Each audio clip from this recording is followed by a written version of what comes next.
Now, if I didn't know any better, I'd say that you're looking at running for president again. Do it. Do it. Look at me. Do it. I will personally write you a campaign check now on behalf of this country, which does not want you to be president, but which badly wants you to run. I am officially running for President of the United States, and we are going to make our country great again. There's not going to be a President Donald Trump. I think that man will be president of the United States right about the time that spaceships come down filled with dinosaurs and red cake. Donald Trump has been saying that he will run for president as a Republican, which is surprising since I just assumed he was running as a joke. Donald Trump will not become president. I continue to believe Mr. Trump will not be president. Donald Trump will never, ever be president. Moderator, but apparently believes that Donald Trump is a clown. President Obama will go down as perhaps the worst president in the history of the United States! Exclamation point at real Donald Trump. Well, at real Donald Trump, at least I will go down as a president. You're never going to be president of the United States by insulting your way to the Let's see, I'm at 42 and you're at... We have a key race alert right now. Donald Trump now has reached the number of delegates needed to clinch the Republican presidential nomination. So right now, Mr. Trump, to answer your call for political honesty, I just want to say you're not going to be president, all right? It's been fun. It's been great. I love you.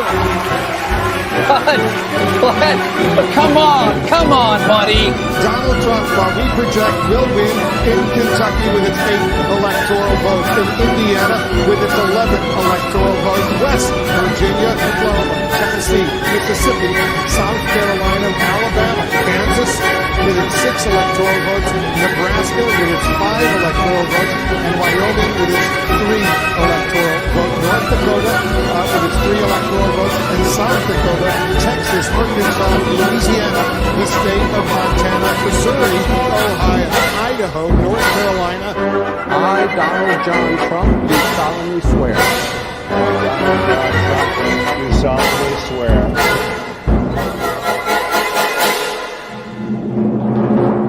Together, we will make America great again.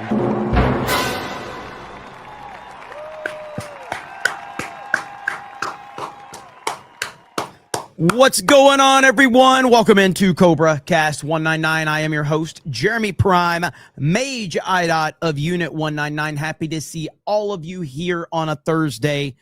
I always have to think about what day it is when I say that, because I always forget, because every day, the only day that I really pay attention to is Saturday, because that is college football day. Rocking the Star Wars hat. I guess we're bringing it back. I'm going to start making videos on the Main Geeks and Gamers channel. I'm going to start wearing the Star Wars hat again. We're bringing it back. We're going old school Geeks and Gamers. That's the way it's got to be. Those are the rules. Those are the rules. So I don't make up the rules, but I have to follow them. So the Star Wars hat returns. The hat that I wore, many of you may not remember, but many of you do remember. This is the only hat that I wore for years. When I was, building the Main Geeks and Gamers channel. So hell yeah, coming to you with another video.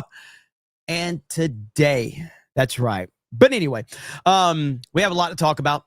Good to see everybody in the chat. Steel Leg of History says, I'm glad I got the IDOT shirt. We'll try to get the hoodie and the hat as well. Thanks for all you do. I'm 14 subs from 850. Thanks to everyone here. Hell yeah, man. I saw your tweet. I liked your tweet when you were talking about it. So thank you so much, man. And yes, that stuff is available right there. I don't think we have a pinned post yet, but as soon as one of the mods drop the link, I will absolutely pin that link and you can go over there and check it out.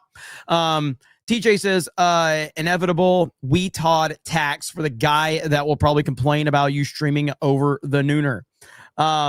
Is the Nooner going on? Well, I mean, streaming over Gary, like what? Gary's probably got like 52,000 people watching him right now. So, he may drop to 51,500, so, he's the biggest star in the whole world. So what are you going to do? Let's see here.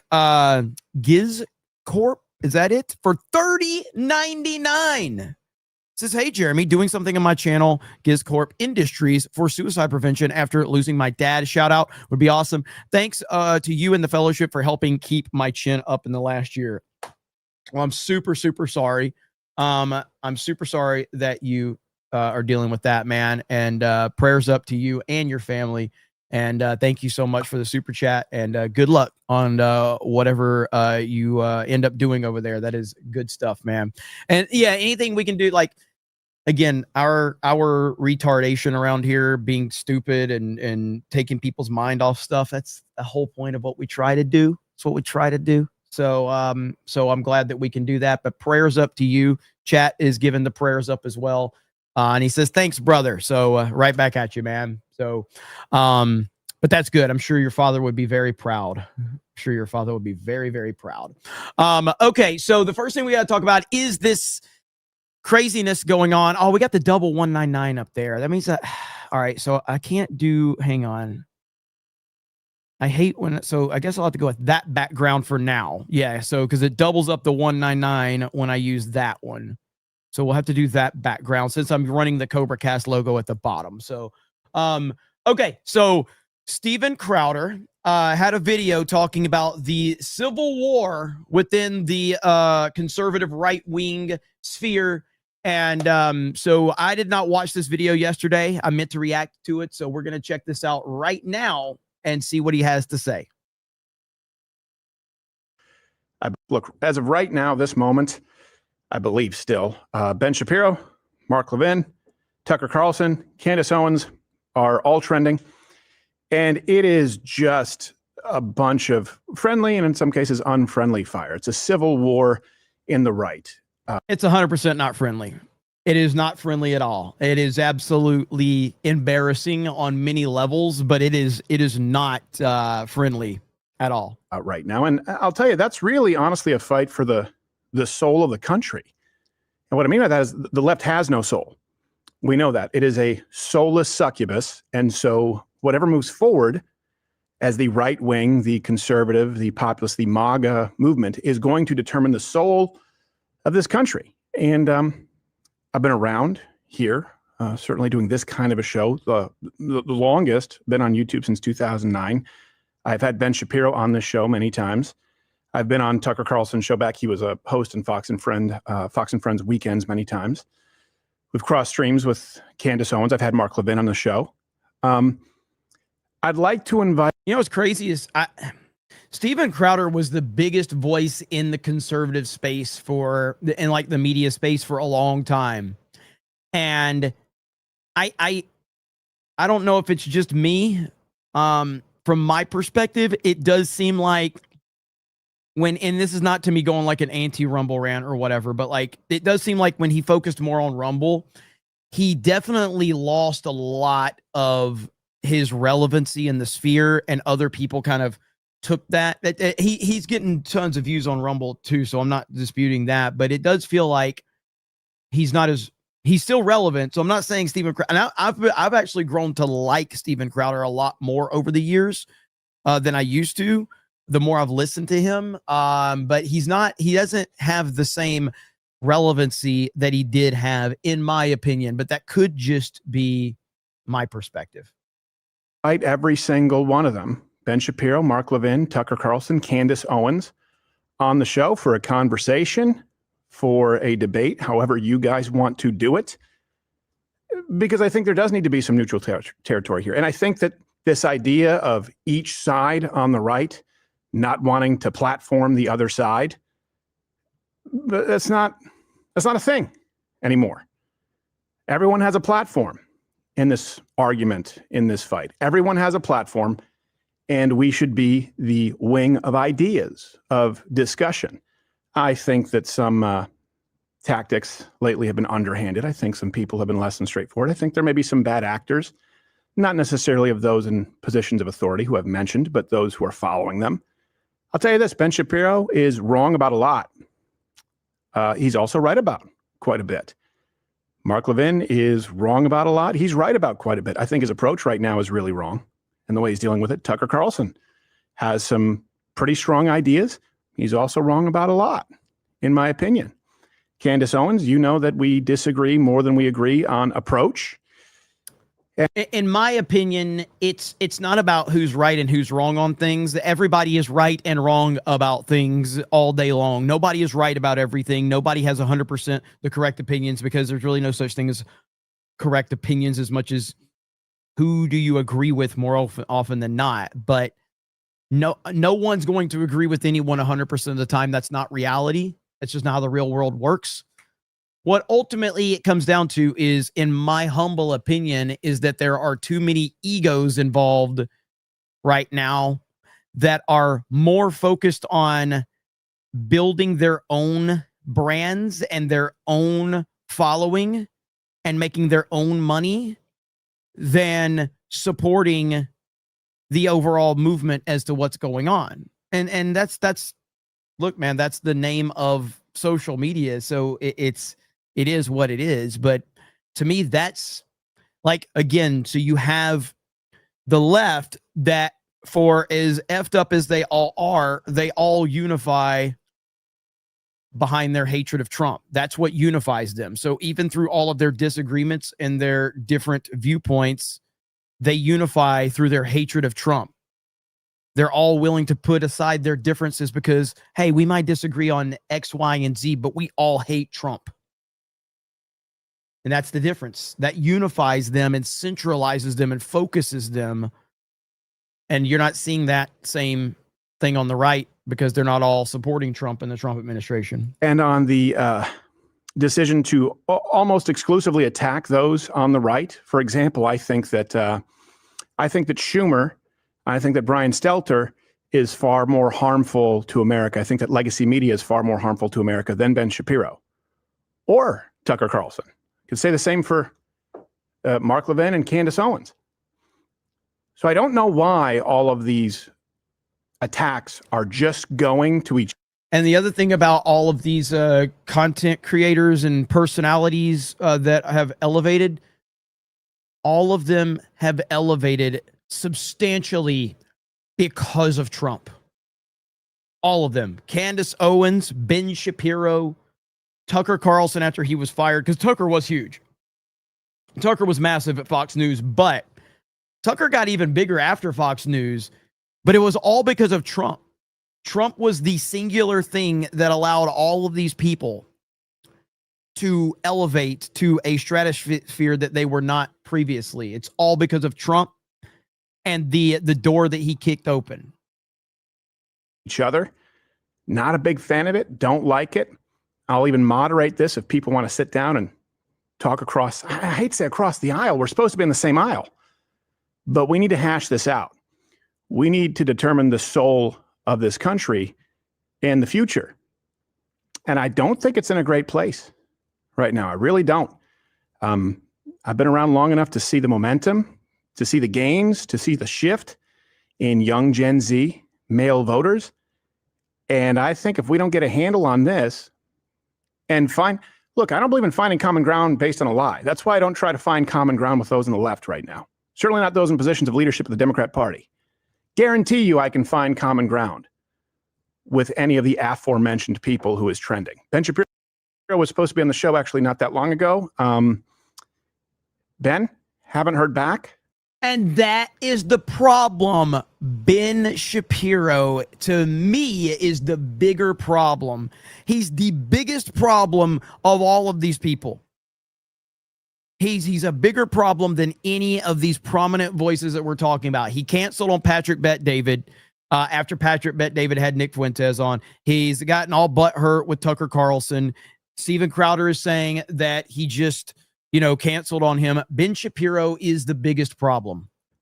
We've obviously reached out to Tucker a few times. He was supposed to be on the show. Tucker, haven't heard back. We are glad to host you guys. And if it's a conversation about ideas, if there are problems that need to be fixed, that need to be pruned in this movement, well, let's fix them. Let's talk about them. Let's prune them. Ball's in your court.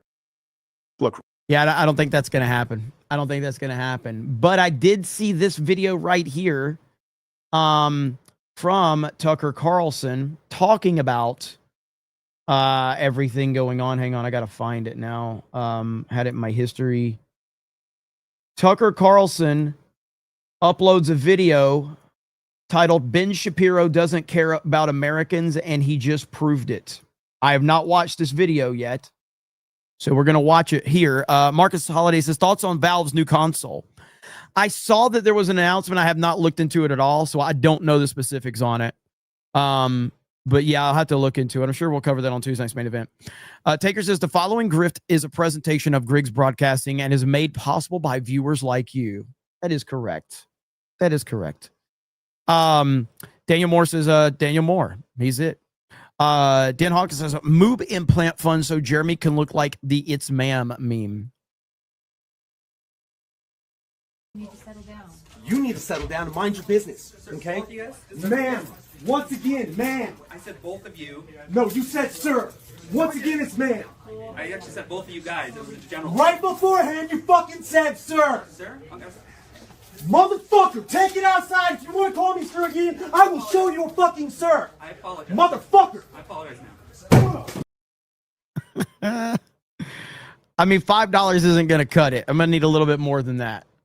We need a little bit more than that. Ruben Miles says, Randall and Clerks 2 has the best we're bringing it back dialogue with Dante. Very based, R.I.P. Meek and Beardo. Well, Clerks 2 is one of my favorite comedies of all time. And that is definitely one of the best ones. I'm not going to repeat what Dante and Randall are discussing, but it's I love Clerks 2. Schrodinger Chat says, buy yourself a can of SpaghettiOs. Hail the 199. That's what I'm talking about. That's what I'm talking about. Minister of Own Thing says the left has been simultaneously experiencing a civil war on their own that was just taken to 11 after the shutdown. Midterms are still in the air. Well, again, man, like they're still pushing a bunch of the Epstein stuff right now. It's all over the place, bro. It's laughable what they're doing and the amount of nonsense that they're pushing right now. But hey, more power to them. More power to them. Let them keep doing that. Daniel Moore says, it won't let me say this in a dono. Check my chats. I can't just like, I'll try, Daniel. CO used to run a site. Candace Owens used to run a site doxing. Yeah. We're aware of that. Yeah. That was what she did early on. Gizcorp Industries becomes a new member after that $30 super chat. Thank you. Daniel Moore says, watch Ben's video on this if you want to know about the beef with Tucker. It's incredibly dishonest in his coverage. Well, we're going to watch this from Tucker right now to see what Tucker has to say about Little Ben. Perfectly. There were flashes that he didn't really care. But he's like, no, I'm a conservative. I'm not just interested in the fortunes of one tiny country in the Middle East with a population of 9 million. No, I have a lot of interests. I really care about this country, and I'm against the trans movement or whatever. But increasingly, as everyone's gotten more hysterical and prone to sort of blurting out the truth, that veil has dropped, and you can see what Ben Shapiro really, really cares about. So this is a very revealing exchange that took place 6 days ago, last Thursday, on stage with Megyn Kelly. Ben Shapiro was just sitting there being interviewed by Megyn Kelly, and he said something like, well, Tucker Carlson's, for Maduro, the communist leader of Venezuela, who I guess were on the way to killing or something, forcing out, regime changing him. And he defended Maduro. Didn't, actually. And Megyn Kelly says, well, Tucker said in his show that Maduro, most people didn't know this, whatever his many faults, I wouldn't hire him as an economist, okay? But whatever his many faults, has the most socially conservative country probably in the hemisphere. So Venezuela is just a fact. I mean, I didn't make this up. I'm not in charge of Venezuela. Just noticing that Venezuela has banned pornography, banned abortion, banned gay marriage, banned sex changes, and Daniel Moore says, no, I was saying Tucker is dishonest in his coverage. Also, the chat was about watching Steven's vid, Tucker. Okay, got you. Banned usury. Well, the thing that's like, there's valid, hang on. YouTube TV and Disney reach a new agreement. I just got this notification. Hang on. Is this true? YouTube TV and Disney have reached an agreement, apparently. So after all the posturing bullshit, I got the Google notification, but let's see if I can find anything on it. YouTube TV.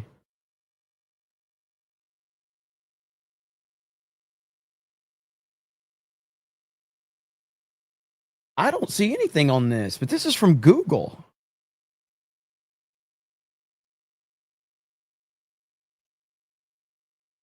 This is like Google's AI bullshit, but I don't see any stories on it.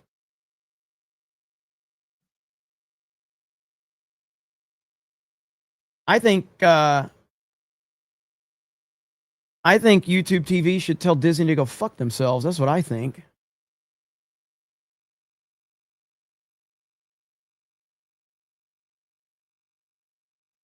I'm waiting to see. I don't see anything on it. So apparently Disney's been losing like $20 to $30 million a month on this not happening.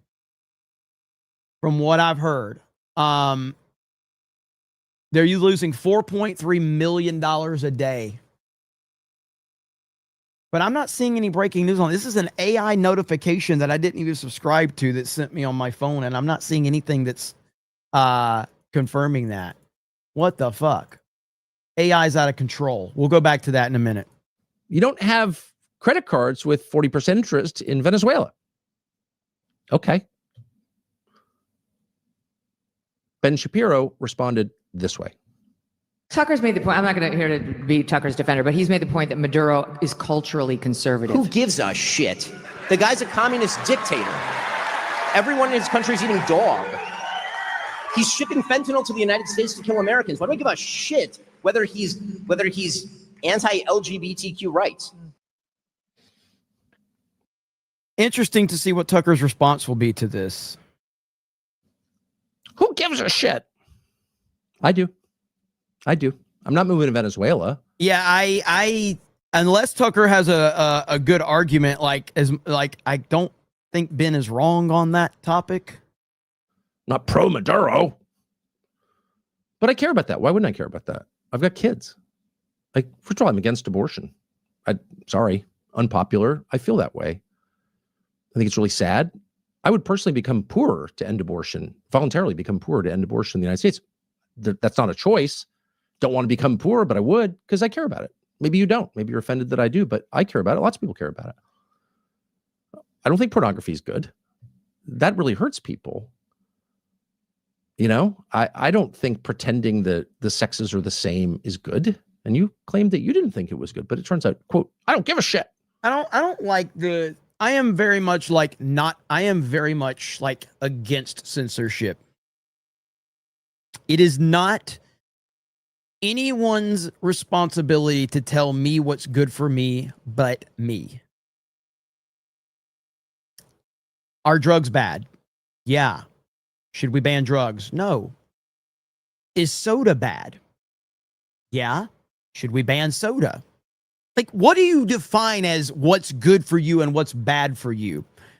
Because ultimately, every second that you are alive, you are moving closer to death anyway, in that stupid theory. So by that logic, everything is bad for you. Living is bad for you because you're moving closer to death every day. It's just stupid. Porn bad for you. Okay, but whose decision is that? Because once you start giving the power to the government to tell you what's bad for you, we take things away from you because we deem that it's bad for you. That is opening up a terrible precedent that everyone should hate. Censorship is bad, period. Let people do what they want as long as they are not using it to actively hurt other people.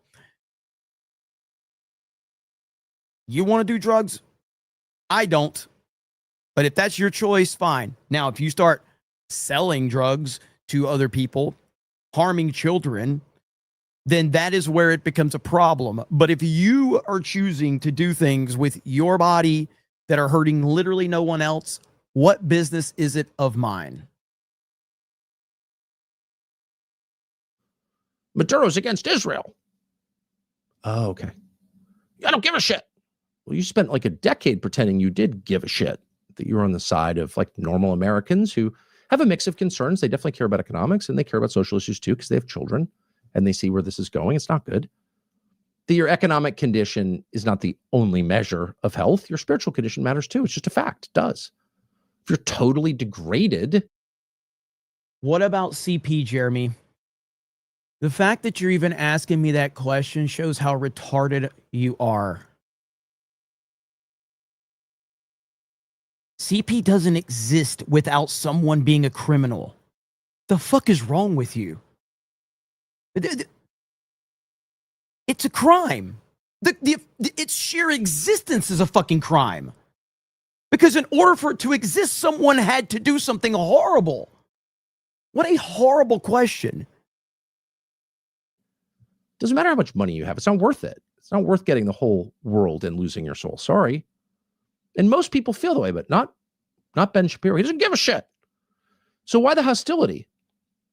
Well, maybe because if you keep talking about the so-called social issues, which are not limited to abortion and pornography and gay marriage, the trans issue, they get pretty quickly to economics, to usury, to lending money and interest. And most people, including me, are not against lending money and interest, conceptually. But it depends on what interest rate it's being loaned at. So there are payday loans in this country that are 600% annually. 600% interest annually? And who's taking payday loans in this? Well, poor people are. And they're never getting out of it. They're car loans. They're credit card loans. There's private credit. We used to call it loan sharking. At exorbitant rates. Rates so high that people will never get out from under them. They're enslaved by it. It's called debt slavery. It's 100% real. It's not an ideological point. It's just an obvious observation. And it was one of the observations that Charlie Kirk was making. Jack, son of Jack, says Ben wasn't saying that he didn't give a shit about those issues. He was saying he doesn't give a shit about Maduro, that he did some good things. I think that Tucker, we are 5 minutes into a 20-minute video. I feel like Tucker's being very, very disingenuous. I think Daniel Moore was kind of saying that, but right now this is a very disingenuous approach to what Ben Shapiro was saying in that clip specifically. All I can do is call balls and strikes. All I can do is call it like I see it. And Tucker so far seems to be very, very disingenuous with this right here. On a daily basis before he was assassinated, which is interesting. And it's that kids are buying food on credit. Buy now, pay later. That's credit. You're paying interest on that, whether they call it that or not. Late fees. People are loaning you money at a much higher interest rate than, say, rich people are borrowing money. And that's bad because it's really hard to get out of it. And if you're wondering why the average American homebuyer, American-born homebuyer, is almost 40 years old, when the year I graduated from college, it was 28. How did that happen? People are in too much debt. This is probably, if I had to isolate it in a world with a lot of issues, a lot of pressing issues, debt for young people is probably the number one issue, which is to say it's the number one thing that is destroying them and making it impossible for them. I don't know what point he's trying. I don't know what point he's trying to make in reference to what Ben Shapiro. I'm gonna give him his time, but I don't know where he's going with this. I have no idea. To get married and have children, which Ben Shapiro told us he cared about. And that's the conversation that they absolutely don't want to have. So if you say, well, Maduro, whatever his many faults, probably stole the election. Looks that way to me. I don't know, but it looks that way. People say he's bad. I'm okay. I believe you. He's bad. But he doesn't have that. And that's a good thing. And Ben Shapiro's like, I don't give a shit. Shut up. He's a communist. But he is. It makes you wonder how we're defining communist here. Because, of course, in the United States, communist no longer means someone who believes Marx and Engels. It has nothing to do with academic theory. That's all gone. Communist in the United States is a synonym for someone who seeks to rot a society from within and destroy it. And I guess I would argue that if you don't give a shit about pornography or 63 million abortions in the United States and since Roe v. Wade or whatever, and if but see, that's the thing is like, with pornography, it's two consenting adults doing something you don't like that you think causes damage to people, which I agree does, but it still doesn't mean that the government should have the ability to ban that. Abortion is someone killing their unborn child. That is hurting someone else against their will. There's a massive difference. If you're hurting someone else, then you need to be held accountable. You don't care about 600% annual interest rates on payday loans being given to the poor. Who's the communist exactly? Who's trying to rot this country from the inside? Who doesn't care about the destruction? CA Rebel says pornography leads to bad relationships. They watch pornography and they think that's what you should be doing, and that's not realistic. Let me repeat what you said, but I'm going to change one thing. Okay. Social media leads to bad relationships. They look at social media and they think that's what you should be doing, and that's not realistic. Let me change what you said again. Disney movies lead to bad relationships. They watch Disney and they think that's what you should be doing, and that's not realistic. Let me change what you said. Reality TV leads to bad relationships. They watch reality TV and they think that's what you should be doing, and that's not realistic. Let me change it again. They watch Netflix and it leads to bad relationships. They watch Netflix and they think that's what you should be doing, and that's not realistic. At what point are you going to ban everything because people can't control their own emotions? It is not my responsibility that people cannot see reality. I should not be punished because other people are mentally weak. If you are consuming something that is hurting your relationship, you need to deal with the fallout of that. I should not be punished for you being weak. That's the point. Of human beings in our country. It's not me. You're a communist.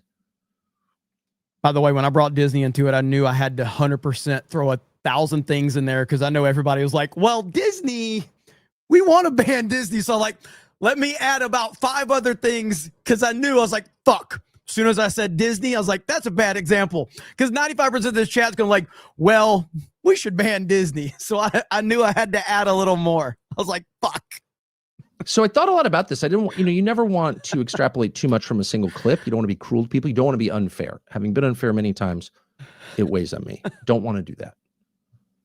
So kind of looked around. Is this consistent with Ben Shapiro's worldview? Does he think GDP, the aggregate economic activity in a country, the bottom line number, really doesn't tell you that much? But for simple people like Ben. And again, I just want to confirm, like, I am not like, I'm not pro pornography as much as I'm anti-censorship. Just like drugs. Never had a drug in my life. I've never had alcohol in my life. Never smoked a cigarette in my life. I don't think these things should be banned. I think that if people choose to enjoy those things and they're not harming other people in the process, they have the freedom to do that. I think alcohol and drugs destroy people. I've seen it with my own eyes. I've seen it happen in my family. I have seen strong people in my family absolutely ruined by alcohol and drugs. I have seen members of my family end up in prison over this. I have seen a lot of bad things in my life because of alcohol and drugs. I hate them. I despise them, and they will never have a place in my day-to-day life. But I 100% do not want them banned in any capacity whatsoever, because that is not the right approach, and that is the opposite of freedom. Aren't sophisticated in their understanding of economics, that's important. GDP. Never hinting at the things that it doesn't measure. Never hinting at what a distorted number that is, just like the inflation rate or the employment rate. I mean, these are not really real numbers.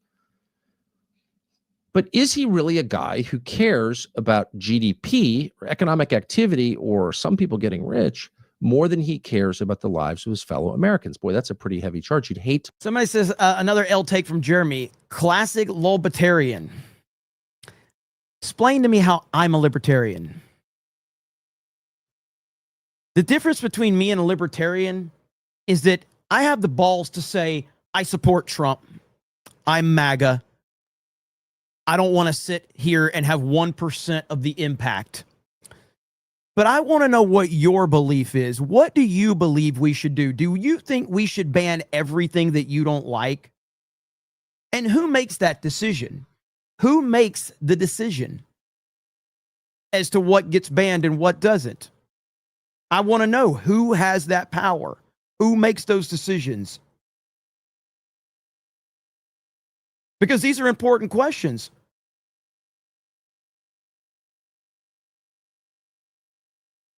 And I don't think you have any answers.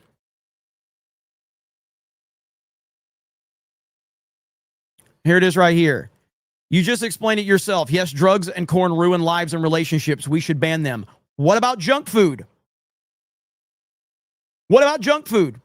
Potato chips, soft drinks, Little Debbie cakes. You telling me they don't ruin life? Video games. Watching streams on YouTube. Those things destroy lives. Tell me something that doesn't destroy lives in some capacity. So is there a certain percentage of people that need to have their lives destroyed in order to ban something? I'm trying to understand this.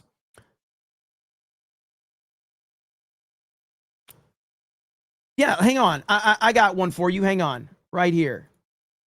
I think I wish Krista was here right now because she could tell me exactly what this channel is. Here we go. Here we go. Hey guys, ban all food. Ban all food. It destroys lives. This woman, her life was destroyed by food. Ban food, everybody.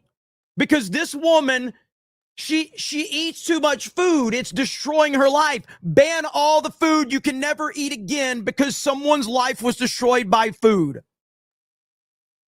Oh, God! What the fuck is that? What? What? No, no, no.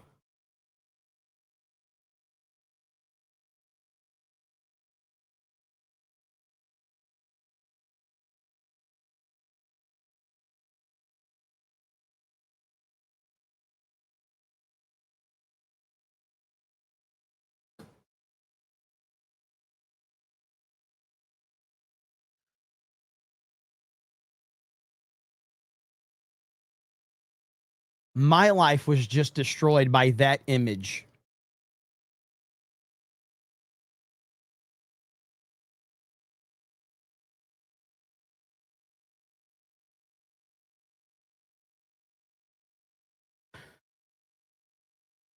I have seen the depths of hell. Everybody has to go to church now on Sunday because we just saw the depths of hell, and it is not a good place. Find Jesus right now.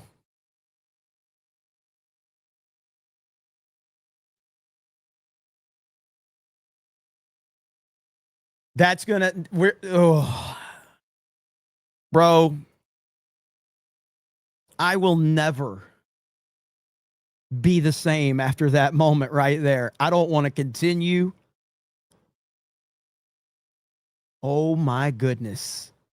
I thought we were looking at a fat chick on a bed, and the next thing is the most evil, horrible place on the planet Earth. The place where all bad goes in death. The gates of hell we just witnessed. My God.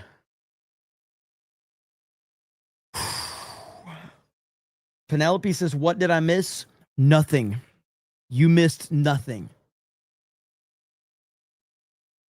I've changed my tune. We have to ban whatever that was. We have to ban whatever that was because that is destroying lives and relationships. Good Lord.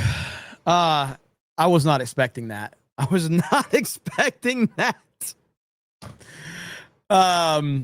Daniel Moore says, no, I was saying, I got that one. Laughing Afro says, just want to say, God bless you guys. I'm going to be working hard on my Muay Thai and boxing today. If you guys can pray for me to improve, got to get good for this fight. And D-Day, I'll send you a DM later tonight. Just know I'm still MAGA. Hell yeah, brother. Hell yeah.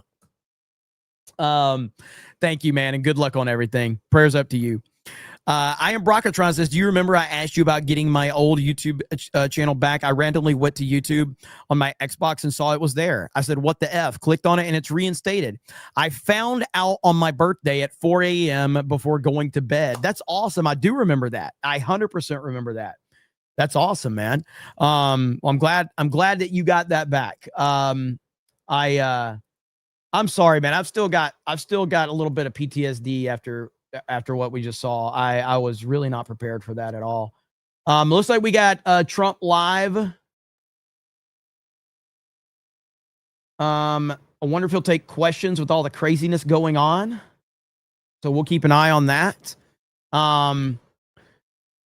That was rough, man. John freaking Murdoch says, oh my eyes, Jeremy, you cruel, cruel man. Yeah, I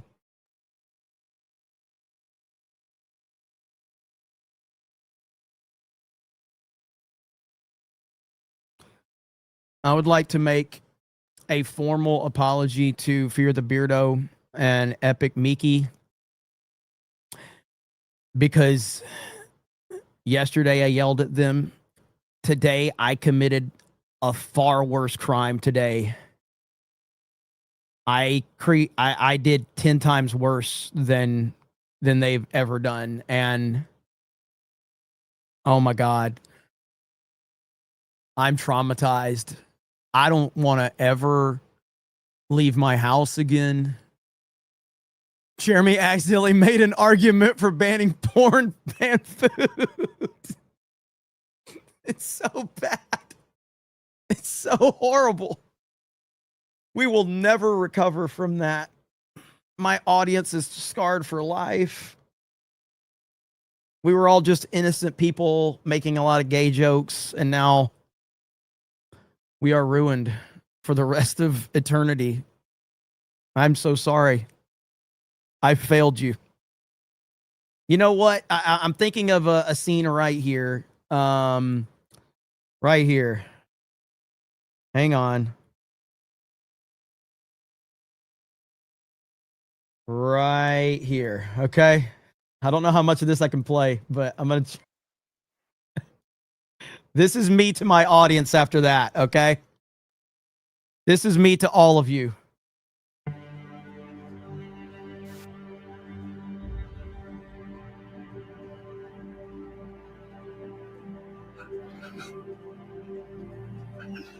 I'm so sorry. I failed you. You trusted me. And I failed you. I'm so sorry, everybody. I completely failed you today.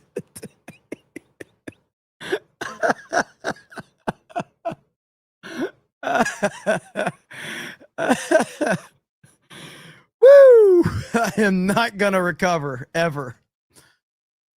I finally have had a worse moment than the Zack Snyder moment. That was today. Oh, boy.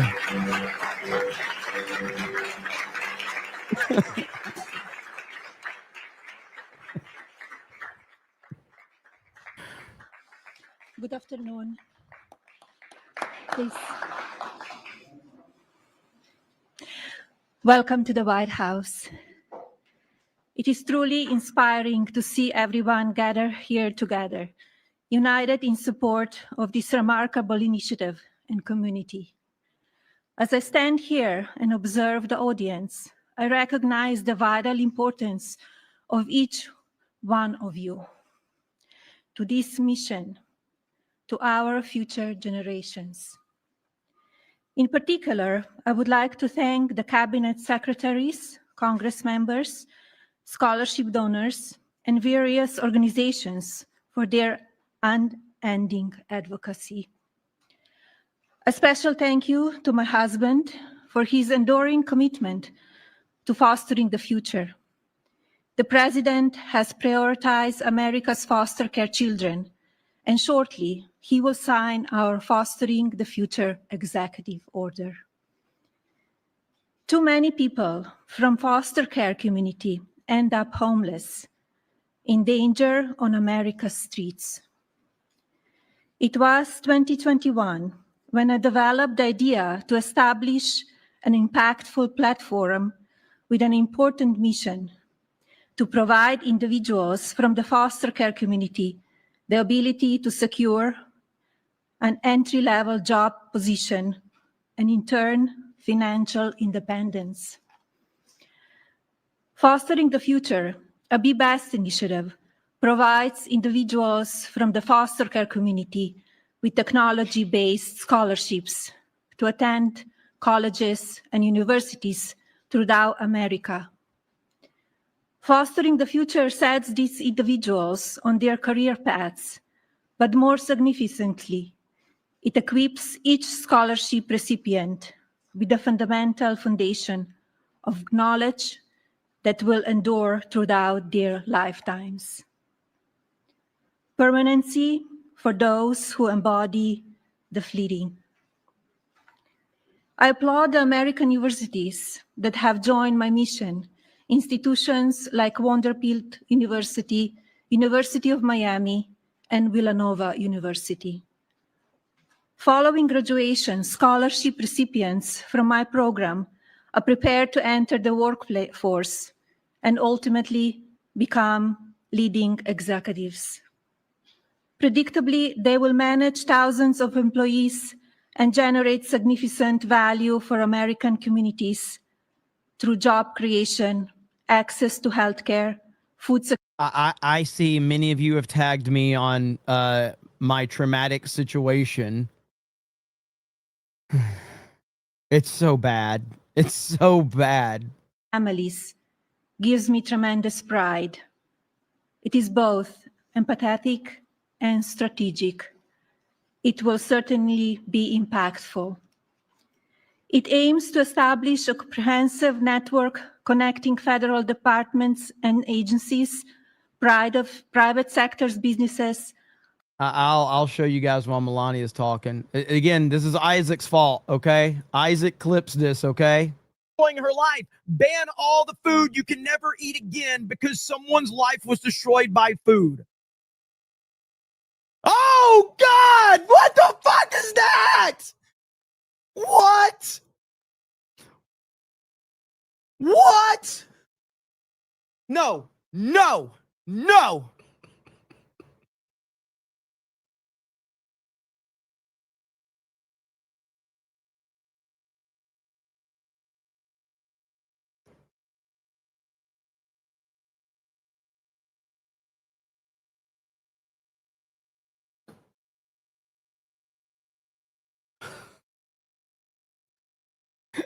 Somebody in the chat says I've seen worse, bro.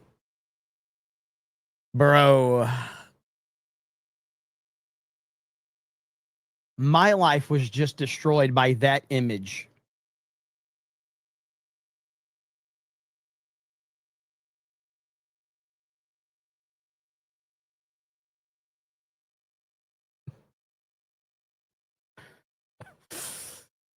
I have seen the depths of hell. That was fucking terrible, dude.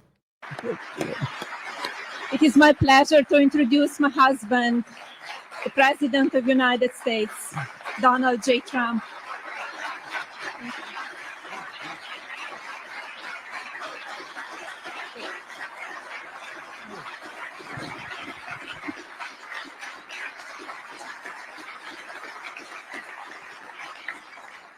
I think it's very good, especially for someone that speaks 5 languages at least. I think that's pretty amazing. I couldn't do it. I couldn't do it. Yeah, well, thank you, Melania. And our country is truly blessed to have this magnificent and very caring First Lady. They love her. Every time I get up and make a speech, they say, we want our first lady. I said, what the hell? I'm not good enough? I'm not. But thank you very much. Great job. And it's great the work you do in so many ways. This afternoon, I'm delighted to sign a historic executive order building on the Fostering the Future initiative to make America's foster care system better, fairer, and more effective than ever before. And it's been effective, but it's moving in a very strong direction. All of this has been made possible by Melania's incredible devotion to America's youth. Spends a lot of time on it and loves it. And along with our great Usha, you spend so much time. And what a combination. First lady, second lady, what a combination. Thank you. They do a great job, the two of them. They're amazing women. I want to thank Vice President J.D. Vance and Usha. Thank you very much. Vice President, stand up, Vice President. And he did a big thing today. He's going to be on television tonight with the legendary Sean Hannity. So everybody has to watch. I'm sure CNN loves this advertisement, but he will be. I heard it was a great interview. And Secretary Scott Bessent. Scott, thank you very much. An extremely non-controversial secretary, Robert F. Kennedy Jr. But he's right. And Scott Turner, thank you very much. Doing a great job at HUC.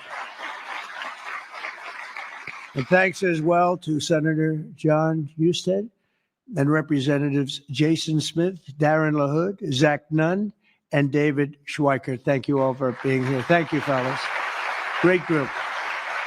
We're also joined by countless distinguished leaders in the child welfare advocacy ministry and charitable foundations, as well as so many wonderful young people who have experienced foster care and used their voices to champion needed reforms. And I want to thank everybody for being here. It's an amazing day at the White House. Thank you very much.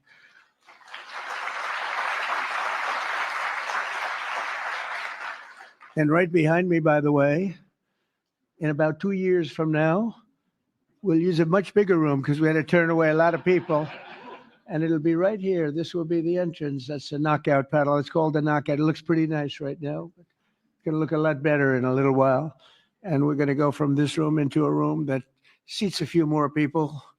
And it's going to be beautiful. But I just noticed I happen to be standing here, Peter, and I thought I might as well get you a shot right now. A nice, beautiful shot at the future entrance to something that's really become very popular, the ballroom. They've wanted it for 150 years, and they're getting it, and they're getting the best. It'll be the best anywhere in the world. Each year, more than 15,000 young people age out of the foster care system, and unfortunately, too many struggle to become self-sufficient. The order I will sign in a few moments will provide vital new resources to help young people transition out of the foster care system and live a very happy and a very successful life. Very, very successful. I'm glad he didn't pause too long on that one. The heads of the key federal departments and agencies to establish a Fostering the Future program in coordination with our wonderful First Lady's office. They're coordinating, and they've already been coordinating for quite some time. And I think I hear it's going really well. You're going to have when she gets involved in things, it works. I can tell you that. Under this major new initiative, great American companies and institutions will be signing a pledge to invest in teaching, training, and mentoring America's youth who are transitioning out of the foster care system. This will help provide jobs, education, and personal development opportunities to fantastic young people who truly need and deserve them, and they're going to get them. A terrific example of the impact these programs can have is Eric Alvarez from Omaha, Nebraska, who is with us today. Where's Eric? Where is he? Stand up. Good-looking guy. Good-looking guy.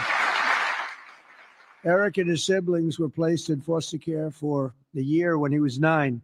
He entered the child welfare system again when he was 15, and today he credits a mentoring and mentorship and work experience program for foster youth with helping him to finish high school and start his adult life. And he did really well in high school, by the way, really a great student. but he starts life on the right foot, right? Wouldn't you say? I mean, I think you better say yes, otherwise I'm in big trouble. Otherwise, I'm all by myself up here, Eric. That would be. I hear you're doing incredibly. Now, after graduating from the University of Nebraska and interning for Congressman Don Bacon, Eric is pursuing a master's degree at the George Washington University, and he is a cadet in the Air Force ROTC, who'll be commissioned as an officer upon graduation. And Eric, I just want to say, great job. You've really been outstanding, and I think that's probably why you were chosen out of so many people. You've done a fantastic job. Congratulations.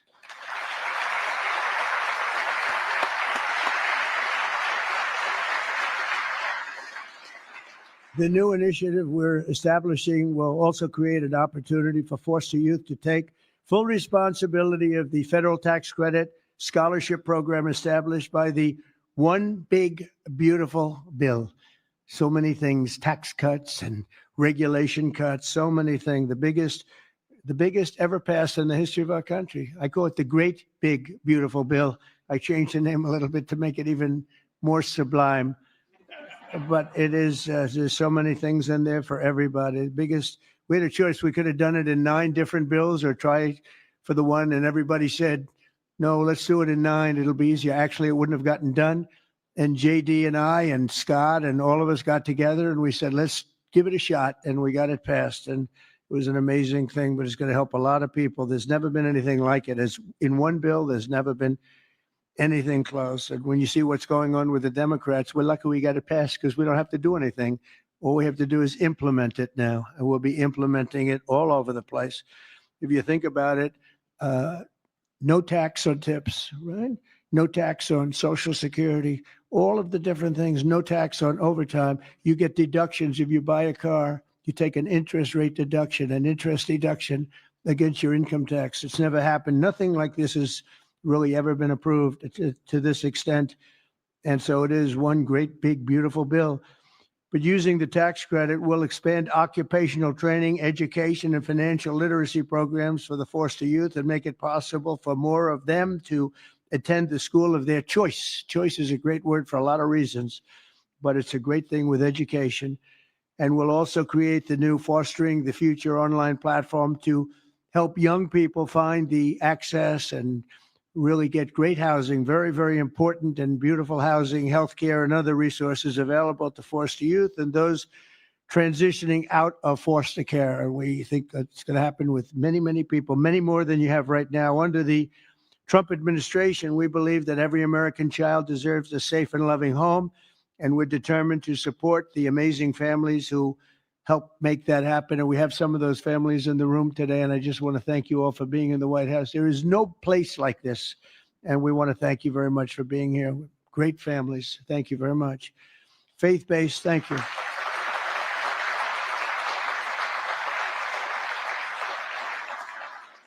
Faith-based nonprofits are the nation's most trusted institutions, interacting with the foster care system and practicing Christians and more. Think of this, more than twice as likely foster care. They'll adopt the general population. They adopt to it so easily. When they get out, they adopt to it just like it's becomes second nature. It's amazing. Yet radical left policies in states nationwide make it much harder, not easier, for those families to open up their homes. But we're working on that. We're dealing with the radical left. It's not easy, but we're winning, and we're winning big. That's why with the order that we're doing today, we're taking the ridiculous woke policies that discriminate against Christians and families of faith. As president, I will always stand by us. We will stand by our country, and we will stand for religious liberty. So important. We stand for religious liberty. The Bible tells us, thank you. Thank you. The Bible tells us that one of the measures of any society is how it cares for vulnerable children and orphans. So important, and it's so big in the Bible. So as we make America great again, we are going to protect American children in foster care, and we're going to ensure that they will never, ever be forgotten. These children will never be forgotten, and they're going to grow up to be unbelievable, strong, smart, wealthy, productive citizens. So once more, I want to thank Melania for the great job she does not here only just as First Lady. She's a great First Lady. And I want to thank you very much, honey, and the Foster families and leaders here today. You're very special people. And we're going to work together, and we're going to have some absolutely incredible results. Thank you all for being here. Thank you very much. Thank you.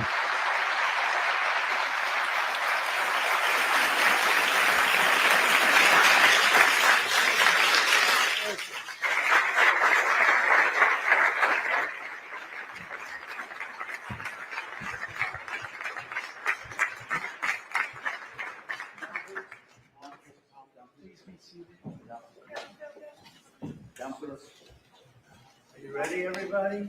This is it. Too late to change after. Should we sign it? Yeah. Right? Susie, do we sign this?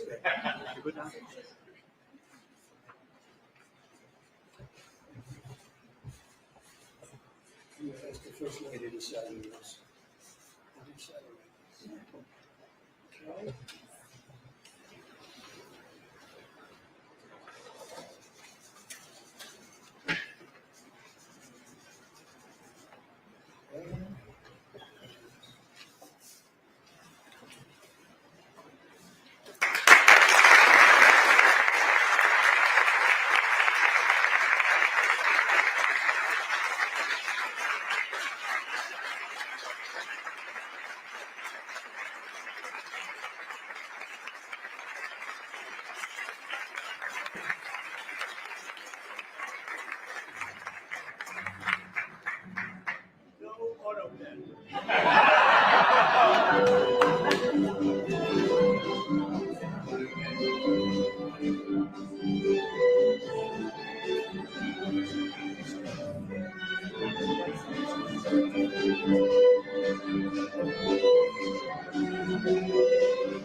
All right, so he's probably not going to take any questions. I was seeing if he's going to take any questions.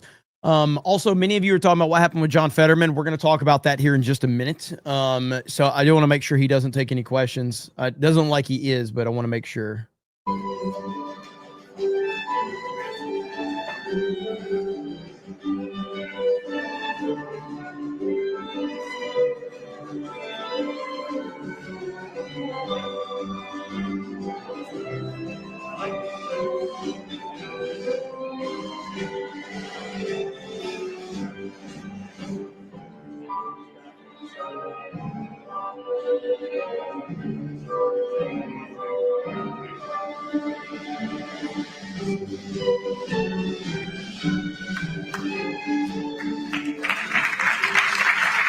Here, have a bunch of pins. Yeah.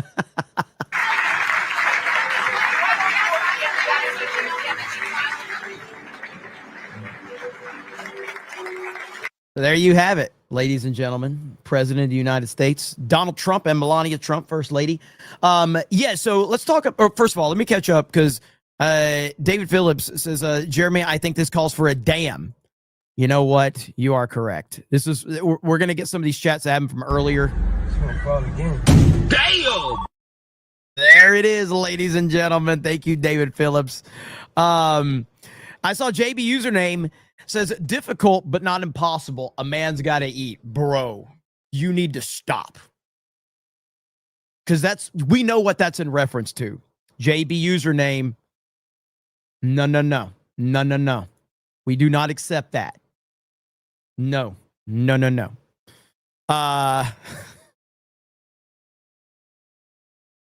Lord. I saw Nandy drop to 50. I didn't get to it. Not even Euphoria Sweeney can bring back my eyes. Yeah. I definitely screwed up. I mean, does this help? Does that help, chat? Maybe that's okay. Does that help a little bit? I mean, that's not bad, right? It's a start. How about that?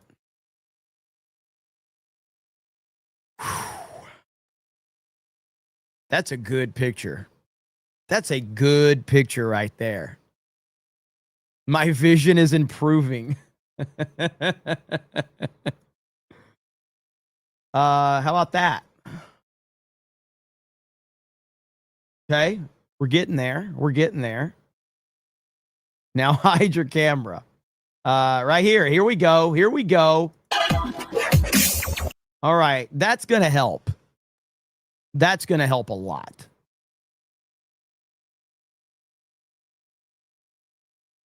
Yeah. You're welcome. We're back. Roller skates? Come on, man. I mean, dude, come on. All right, you're welcome now, okay? Now we're back, okay? All is well now. Harley says, leave the skates on. You are forgiven. That was bad. That was bad. Kingdom Hearts Gamer says a PTSD tax. Whiskey Niner says that could have been a Dark Souls boss. Oh man.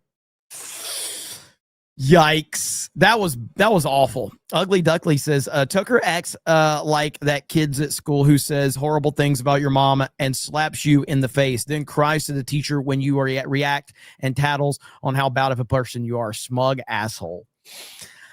I don't dislike Tucker Carlson, but that video about Ben Shapiro felt very disingenuous. It really did. I gotta, all I can do is be honest. So ACC75 says drinking, smoking, and drugs do harm other people than do harm to other people than the abuser themselves. Drunk driving, secondhand smoking is just as deadly as smoking yourself. Crackheads will steal and hurt their moms just to get money. I mean, all of these things are justifiable, but it still doesn't change the fact that these are still the actions and decisions of an individual, and you should not have to suffer your freedoms because someone else made bad decisions. It still ultimately goes back to the decisions of the individual. Every single thing that you're talking about has to do with the decisions of the individual, not the thing that they are doing. Because if you just look at the pure numbers and the statistics, and again, we do talk about statistics. I know the liberals don't like to talk about stats, but statistically speaking, the heavy majority of people that drink don't kill people. I don't have the specific number, but the heavy majority of people that drink do not kill people by drunk driving. So because of a few people that make bad decisions, that doesn't mean that everyone should lose their rights based on the actions of a few people's bad decisions. I don't disagree with what you're saying in terms of what it makes people do, but that still doesn't change the fact that that's the individuals doing those actions through their bad decision-making and nothing else. Brian says, I was eating lunch, Jeremy. What the fuck, bro? Yes. I am so sorry. Stealing of History says, I was about to say anything else, but after that, you owe me a super chatter. Help me get some more subs for that. I just ate. That was nasty. Seriously. That was bad. That was a moment that that was a bad moment. Crypto the Dog says, I'd like to see a weight limit on Snap. I agree with that. Epically Eddie says, it's not the government's responsibility to legislate morality. I agree.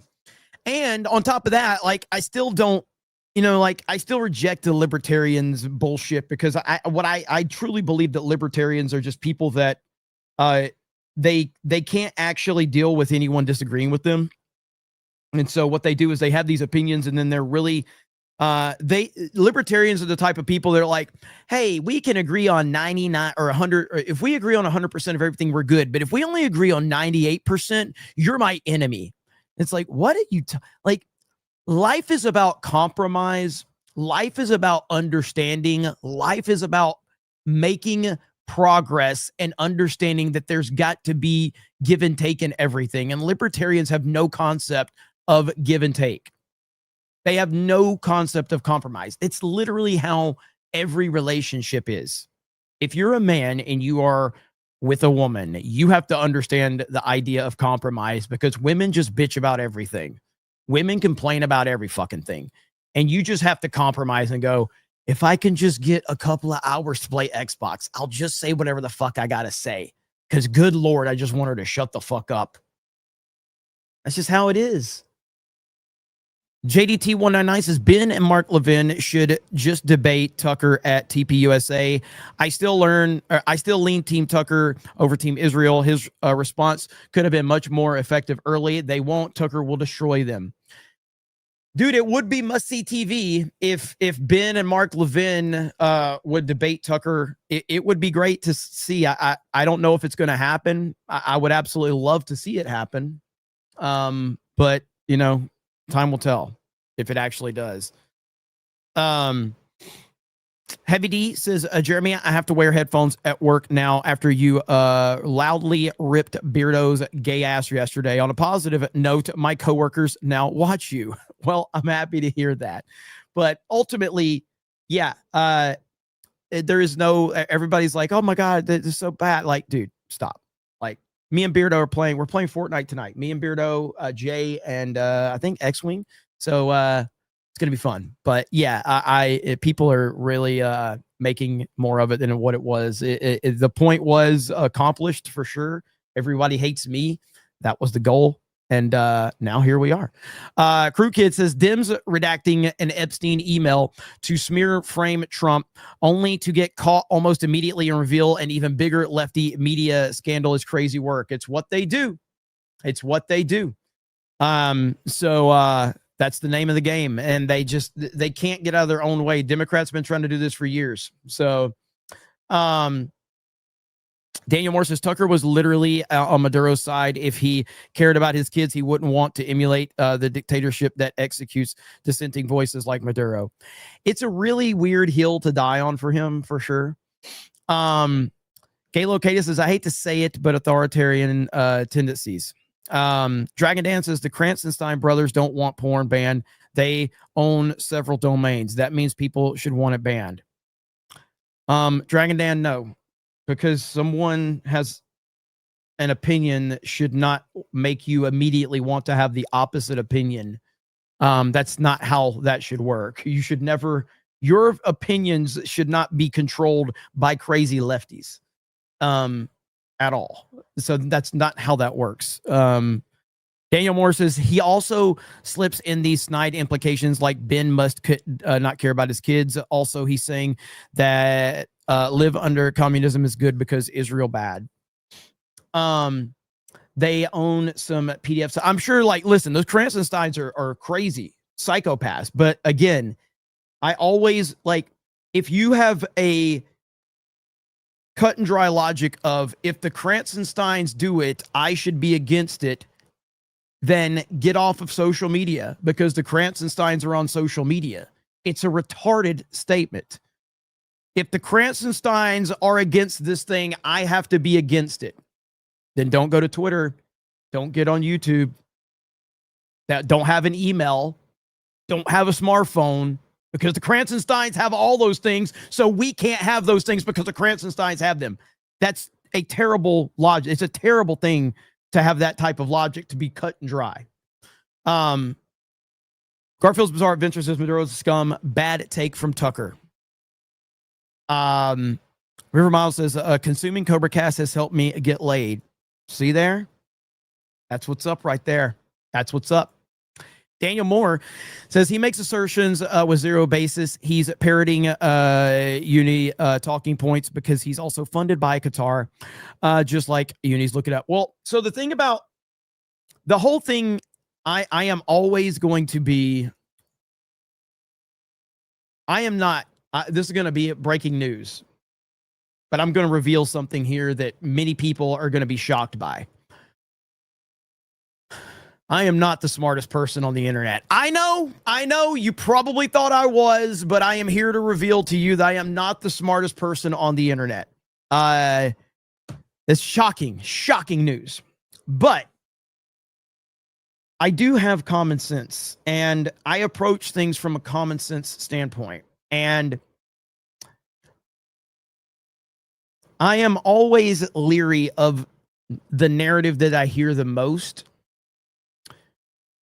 And I always am going to I'm always going to question that narrative.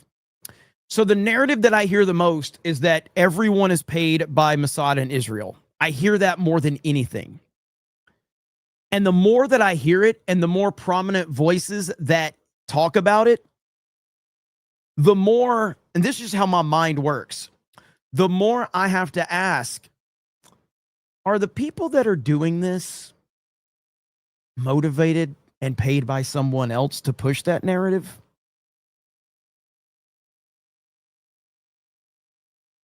Are the people, the Ian Carrolls of the world, are they the people that are so committed, so passionate about the Israel topic? Are they paid to care about this topic as much as they pretend to care about it? What motivates them to be so invested in this topic suddenly?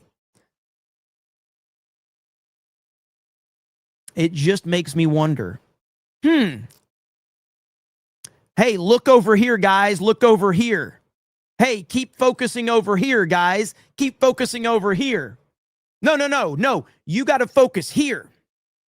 My mind always says, if you want me to look there so passionately, I'm going to look over here. Just saying. With that said, Baconator plays for a proper 199. Hey, Jeremy, this will be my last super chat for a while. I just suddenly got laid off my job. I'm going to use this opportunity to lean into YouTube full time. I could use some 199 support. Love you, man. Okay, first of all, sorry to hear that. I will take this opportunity to talk to everybody really quick, and hopefully this can help with you with some motivation. So I started Geeks and Gamers back in 2011. Geeks and Gamers was, Facebook group, website, did video game tournaments. My intent was to never be a YouTuber. My intent was to never do anything like this. I never felt like I was good at it. I never felt that this was for me. So I was never intending to be a YouTuber. I always found it to be fascinating that other people did YouTube, but it was never my focus or my goal. And somewhere along the way, my team came to me in like 2015, 2014. They're like, hey, we should start a YouTube channel for Geeks and Gamers. And so, they did some videos on the Geeks and Gamers channel. No offense to those guys. They were fucking bad. These were bad videos. They were awful, but they were trying. And they were willing to put themselves out there. I was not really, someone that wanted to be on camera. Then, I made a few videos here and there, and those videos did a little better than the other ones, but none of these videos were taking off. And things were just shifting. This was around the time, 2016 when Trump got elected. And I, was starting to get a little more vocal online than before, because I never wanted to put I was always raised to never talk about religion or politics, because it's just have your beliefs, but there's really no point. If you sit down at the dinner table and bring up religion or politics, it's just going to start a fight. That's just how it always was. So I was never the type to talk about religion or politics publicly, because I just didn't feel that it was appropriate. But Donald Trump and the rise of Donald Trump, obviously changed that dynamic, especially with politics.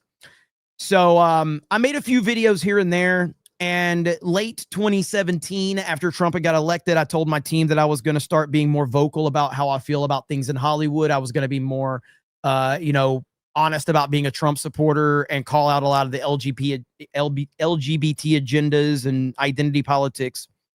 And around that time, I also got laid off from my job.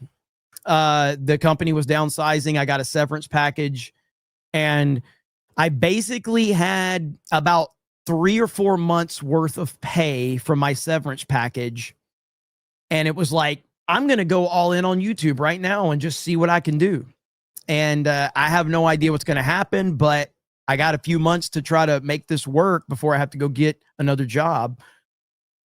And everything started to take off in January of 2018, and the rest is history. And here we are today, still making YouTube videos. So I would say use this as an opportunity to take the bull by the horns and just kick ass and take names. So I wish you all the luck, brother. And keep us posted. But yeah, you got to do it, man. You just got to go out there and do it. So life has thrown you an opportunity. Just take it.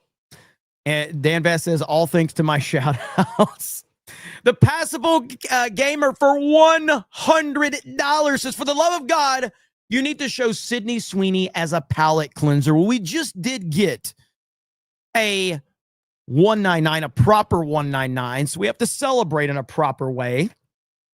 So there you have it. You're welcome, Beckinator Plays. Hail to you, brother. There's Sydney Sweeney. Also Sydney Sweeney right there. My goodness, my goodness, my goodness. She walks really good. She walks really good. I respect her walking. I really do. I'm so happy you love the first drop of my collection of Frankie's bikinis. We have more dreamy pieces coming our way, so tap to sign up for early access so you can get more information. Should I do it? Do not come. Come on, baby. Come on. I'm gonna do it. Do not come. I'm gonna come. Beautiful white paint. It's coming down at 10,000 miles an hour. It's coming down at levels of speed that nobody ever even conceived of. Where it's rough, but it's coming, and now it's turned around. It turns around, and it's coming, and it's gonna. I said, oh, because you see at that bottom, this section right here, that sucker's. Oh.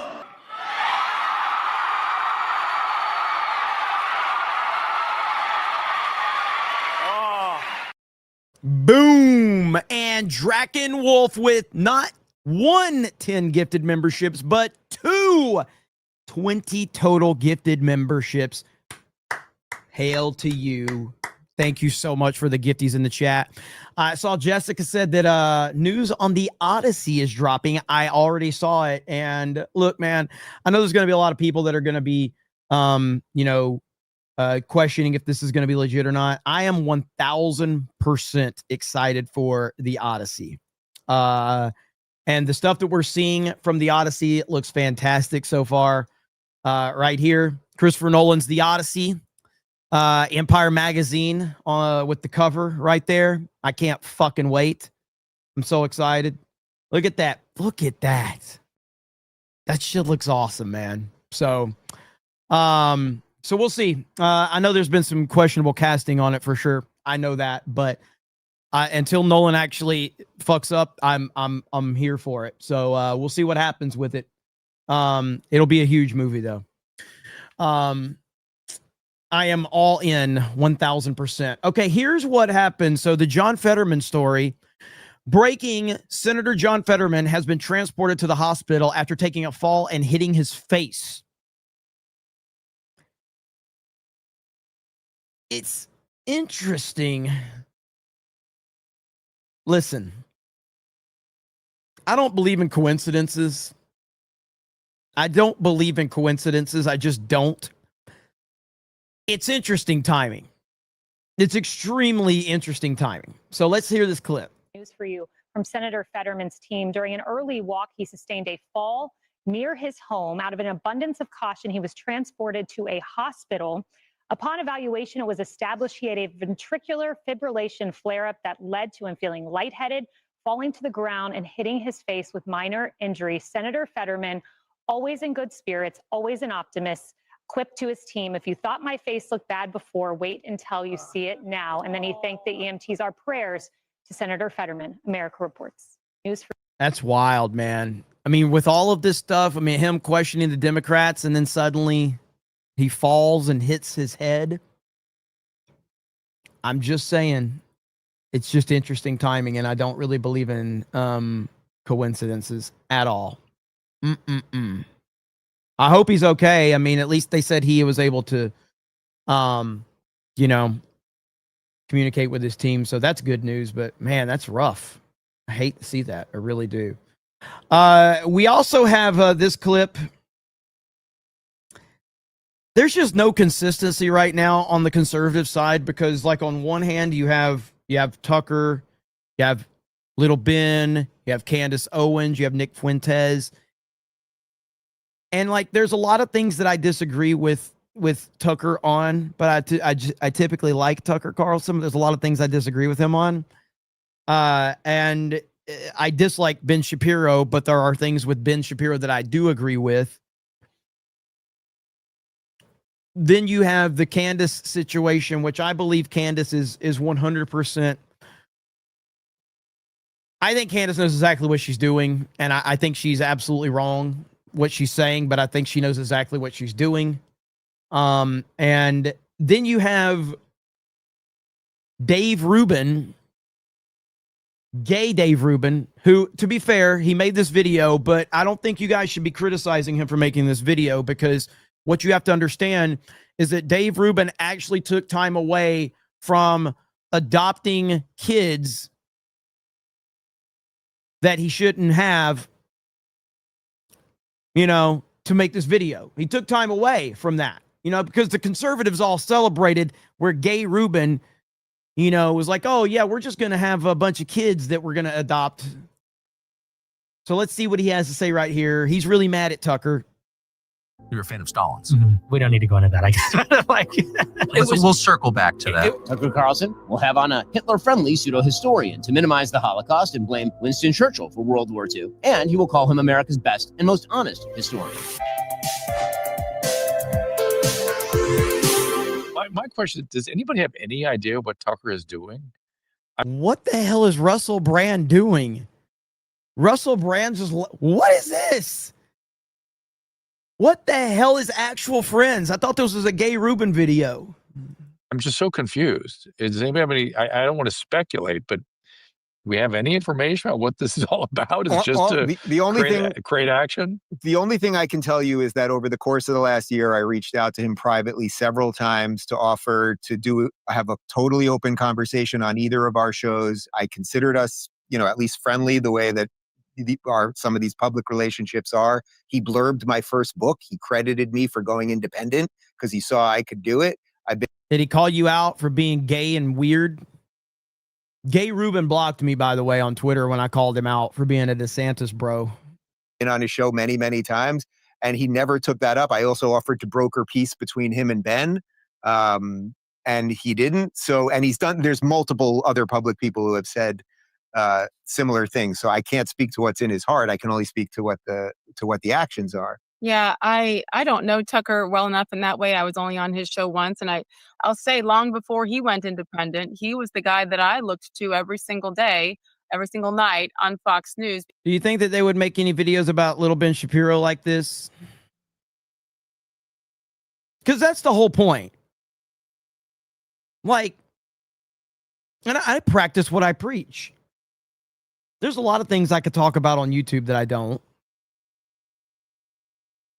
I focus in on the enemies that we have, which is Hollywood and the mainstream. It's not worth getting into pissing contests with people that are generally on your side. It's just not. It doesn't help the overall cause. Because he's the one that said, bring them on. And people with completely different opinions and backgrounds and ideologies, he was the one that encouraged and actually had the conversations that nobody was willing to have. And most importantly, he pushed back. And that is why he became... Two men cannot make good parents. I agree completely. Like, there's just certain things, gender exists for a reason. So, like, okay, hypothetically. Now, if I go, hey, if I take my vehicle to a mechanic and it's an all-female mechanic, do you know what I'm going to do? I'm turning the fuck around and leaving. I'm not bullshitting. If I take my car and go, hey, I need this change or whatever, and if it's an all-female mechanic shop, I'm leaving immediately. Okay? On the flip side, if I go to a daycare and drop off my kid and it's an all-male daycare, I'm getting out of there faster than I did the all-female mechanic. I'm getting the fuck out. Now, on the flip side, if I go to a daycare and it's an all-female daycare, I'm going like, okay, right on, we're good. If I go to a mechanic and it's all-male mechanic, I'm like, okay, right on, we're good. You know, things matter. Tucker Carlson. And to be fair, I wouldn't recommend anyone put their kids in daycare in general, but like for the argument's sake, you know, but yeah, in today's world, I would not recommend daycare or public school, but that's just me. So that's why, to me, it is just confusing, and I literally don't know enough to even fairly speculate. To me, that's disappointing. And Russell, I think we all are actually on the same page. Okay, I'm sorry. Listen, I didn't sign up to look at a motherfucker with his shirt off. So if that's what we're doing, fuck this. I did not know that was. I'm not here to look at Russell fucking Brand with his shirt off. The fuck are we doing? Nobody wants to see this shit. Literally nobody wants to see that shit. I'm sorry. I'm making an executive decision. I already made one mistake today that traumatized my audience. I'm not doing this again. I don't have any more mistakes today. But looking at dude with his shirt off laying in a bed is weird as fuck, especially when there's a gay freak on the same panel that, you know, adopted kids.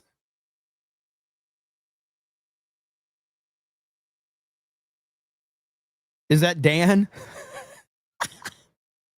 But the point being is that the way that they're going about it and how they're covering this, we just have a lot of people that cannot, no, Dan, you won't. But we just have a lot of people that are not actually seeing the situation for what it is, and it's making it significantly worse right now. And I think that's going to continue on, unfortunately. But hey, look at this. Okay. Wait, is this breaking news?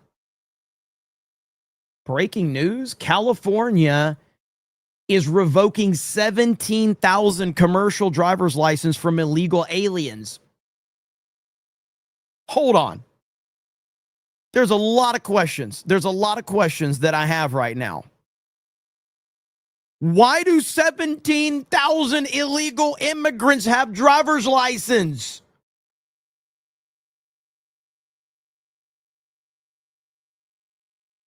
I appreciate that this seems like good news, but why do 17,000 illegal immigrants have a driver's license?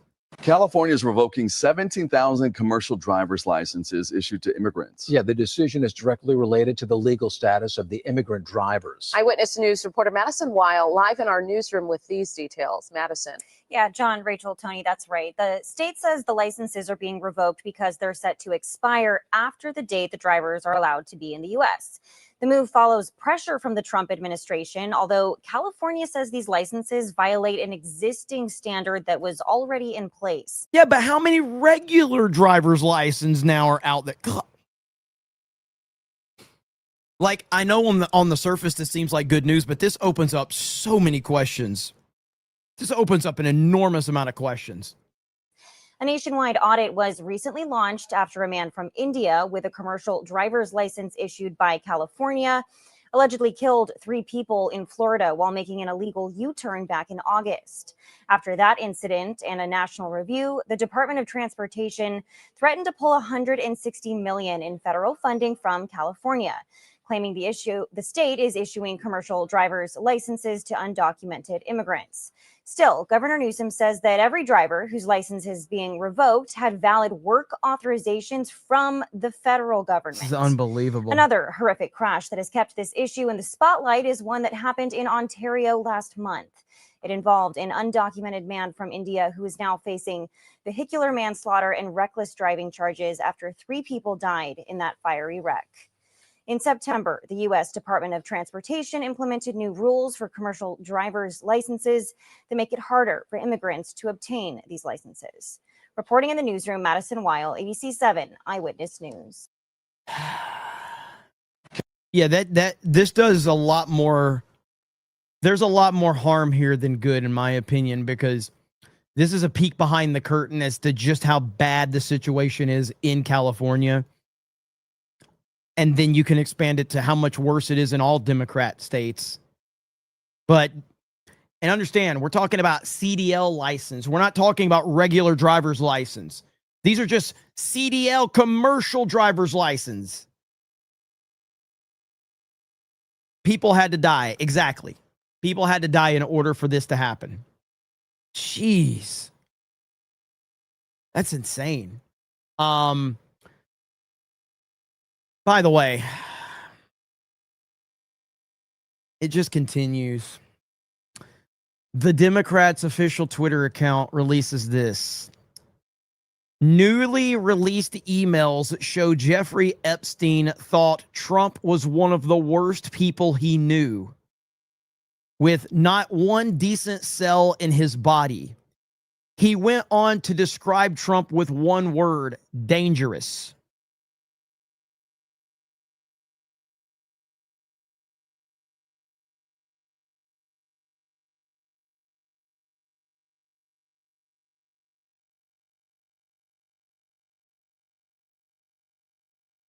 I don't even know how to respond to this. Like, that's good. This is good for Trump. An evil pedophile that had a pedophile ring is on the record saying Trump was dangerous and terrible. What?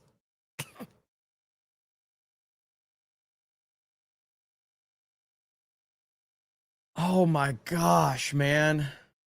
How do they think that this is good?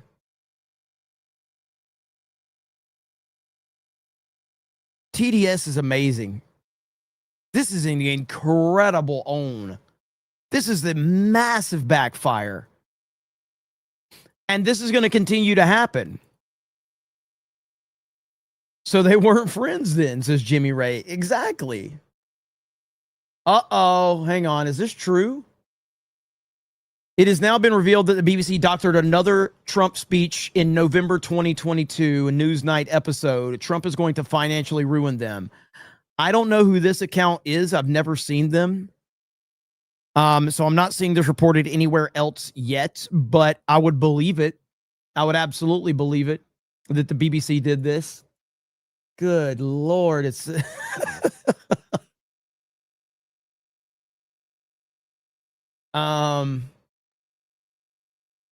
Wait a minute. Is this, boys, Battlefield? Engineers are out of control in Battlefield 6. There are only 2 genders. This is... Let's go. We are so back. We are so back right now. Let's go. Make gaming great again.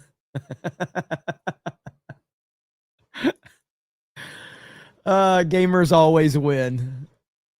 Harley Dave, what up, Harley Dave? Never gonna stop gamers. What are you talking about?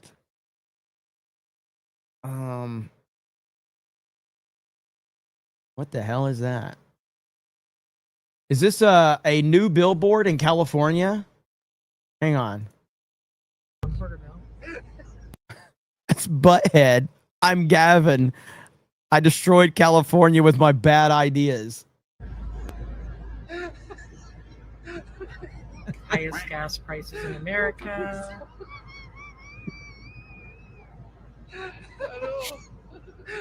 Record crime, violence, and homelessness.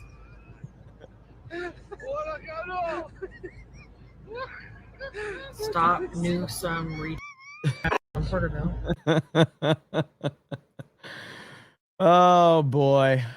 What a day. What a time. Everybody's sick of this shit. They really are. Okay, what is this right here? Okay, so the White House reveals the amount of damage done by Schumer's shutdown. Cost Americans $15 billion per week. 5.2 million airline passengers impacted. 1.4 million federal workers went unpaid 42 million lost SNAP benefits. Never forget what the Democrats did. Take a look at what the first round of that Democratic fight looked like. Nearly 42 million Americans lost their SNAP food assistance benefits. They were suffering. More than 5.2 million airline passengers faced flight delays and cancellations. 1.4 million federal workers went weeks without pay. And the White House estimates the economy lost about $15 billion every week of those 6 weeks.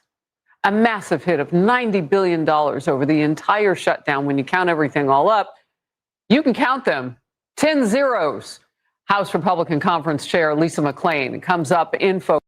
I agree, Harley. It also showed that 42 million people are on SNAP. What the fuck is up with that? I agree completely. That's just nonsense. And this is the problem with that and many other of these programs. Again, I know people need help. There are certain people that need help. There are certain people that need assistance. I am not against people needing assistance. What I am against is fat, ugly, lazy people not wanting to get up and do a job. And I will repeat what I've repeated many times. No one is born racist. They become retail workers.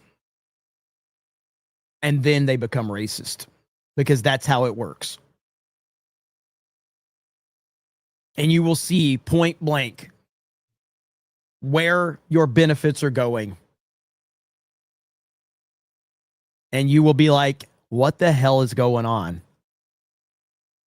What the hell is this?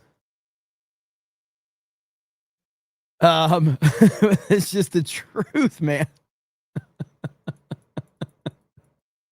Jeremy is correct. That's just true, man. I'm not trying to be mean. I'm just telling you how it is. That is how it is. And anybody that's worked retail will confirm what I said. Trying to buy a PS5 with food stamps. Exactly. Let me get that PS5. Okay, what is this? Twitch streamer Hassan Piker says his talent agency, WEME, told him to tone down his political rhetoric. He's getting a little too hot, is what I heard. Did he heed that warning? No. Did he heed that warning? No, because I'm very stubborn. And if something is wrong, I'm going to call it out. And if I can't call it out, then I can't do my job. That's my job. That's what I do. So yes, I've gotten warnings and I'm not oblivious. Interesting there, Hassan. Why does a streamer have a talent agency, by the way? I don't know. Maybe I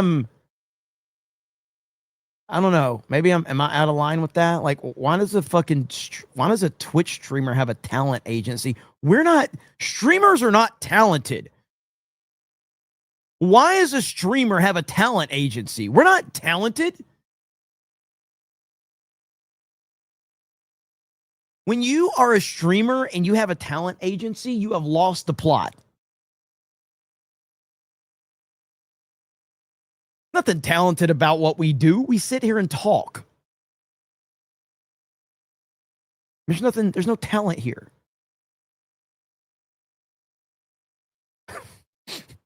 Brian says, due to lack of talent, you need an agency. That's fair. That's fair. Asman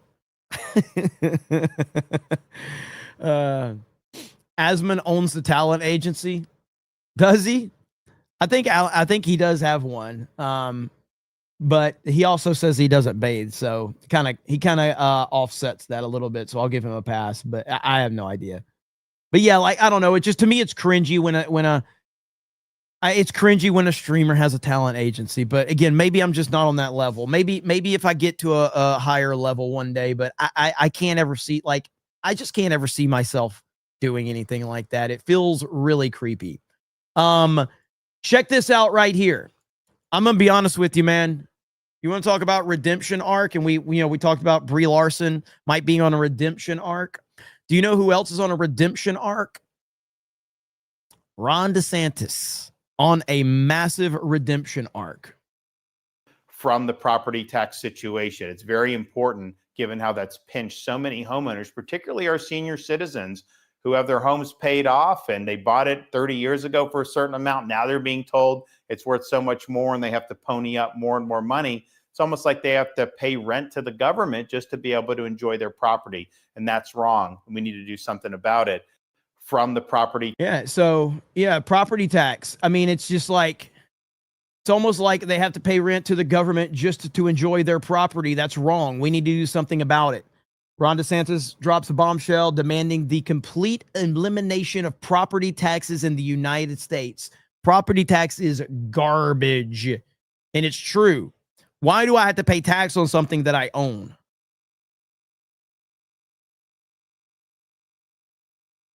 I'm a huge fan of Ron DeSantis as governor. I'm not a huge fan of his, again, I don't even feel like it's pointless to bring it up. Like, he ran his campaign for president. It completely backfired. He looked like an idiot. We all know this. Rehashing that over and over again is kind of pointless. I just, we'll see what happens with him moving forward. It doesn't seem like he's going to have any chance to run for president. So we'll see. Right here, Dan Bongino called out Thomas Massie. FBI Director Dan Bongino puts Massie on blast, calling him a dog barking behind a fence. Massie tried to insinuate that the administration may be infringing on FBI whistleblowers' rights.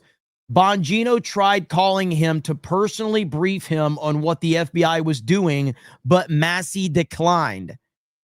Congressman Massie, you know my number, and you're free to call me anytime, but it's easier to tweet and throw BS bombs.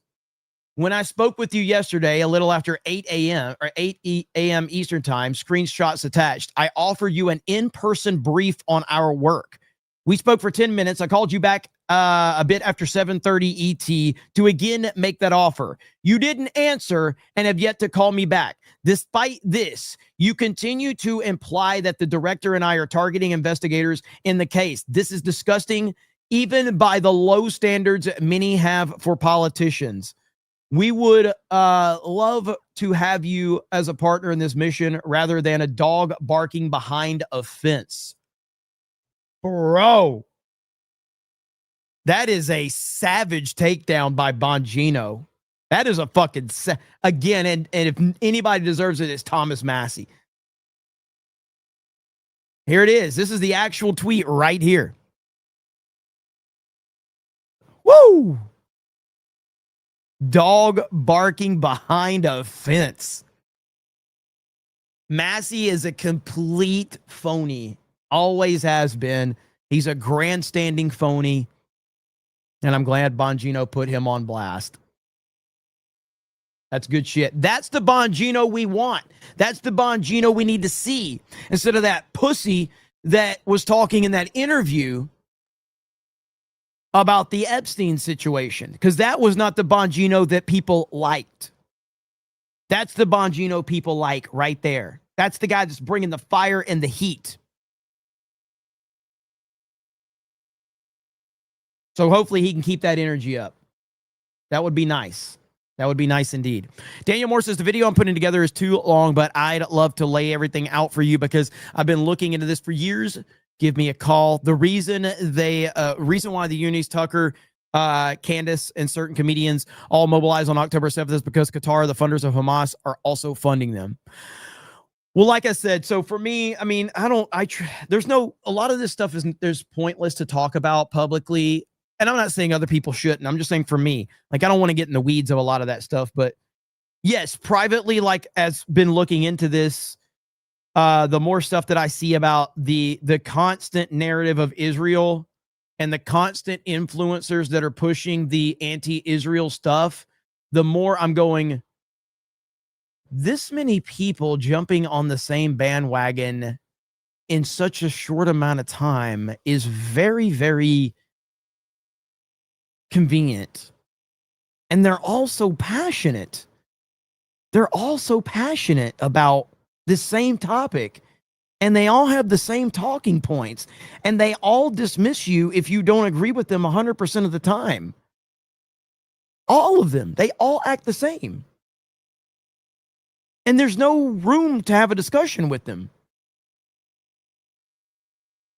And I usually go, those that preach the loudest have the most to hide.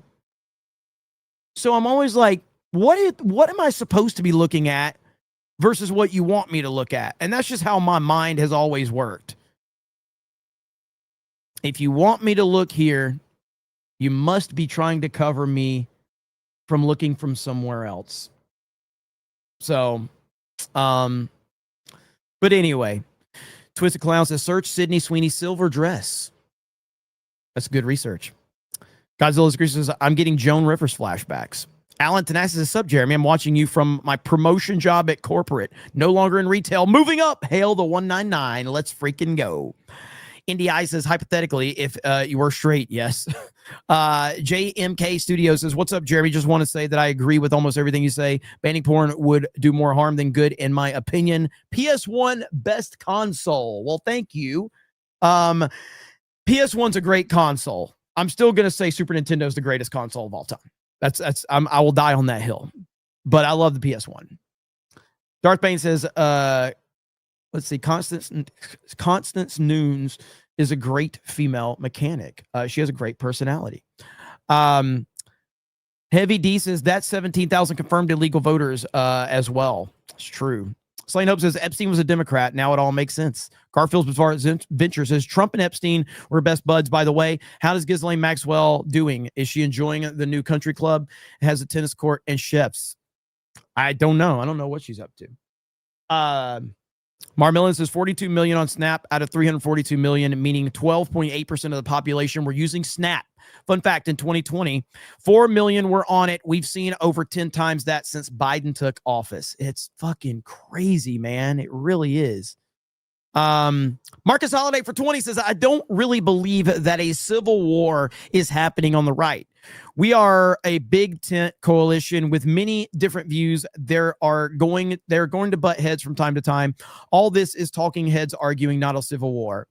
I agree with you. I don't think that anyone can even define what a civil war means.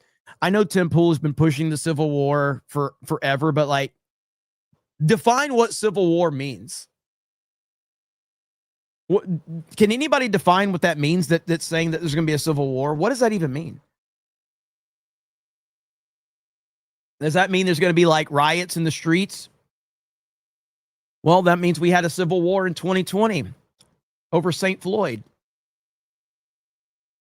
So, I mean, I just define what it means. But I think that if you want to talk about a 2025 civil war, I think we probably already are in a 2025 civil war, because a 2025 civil war is a bunch of talking heads talking and arguing. That's what it means. Ministry of Wrong Things says Tucker versus Ben looking like Mossad versus CIA.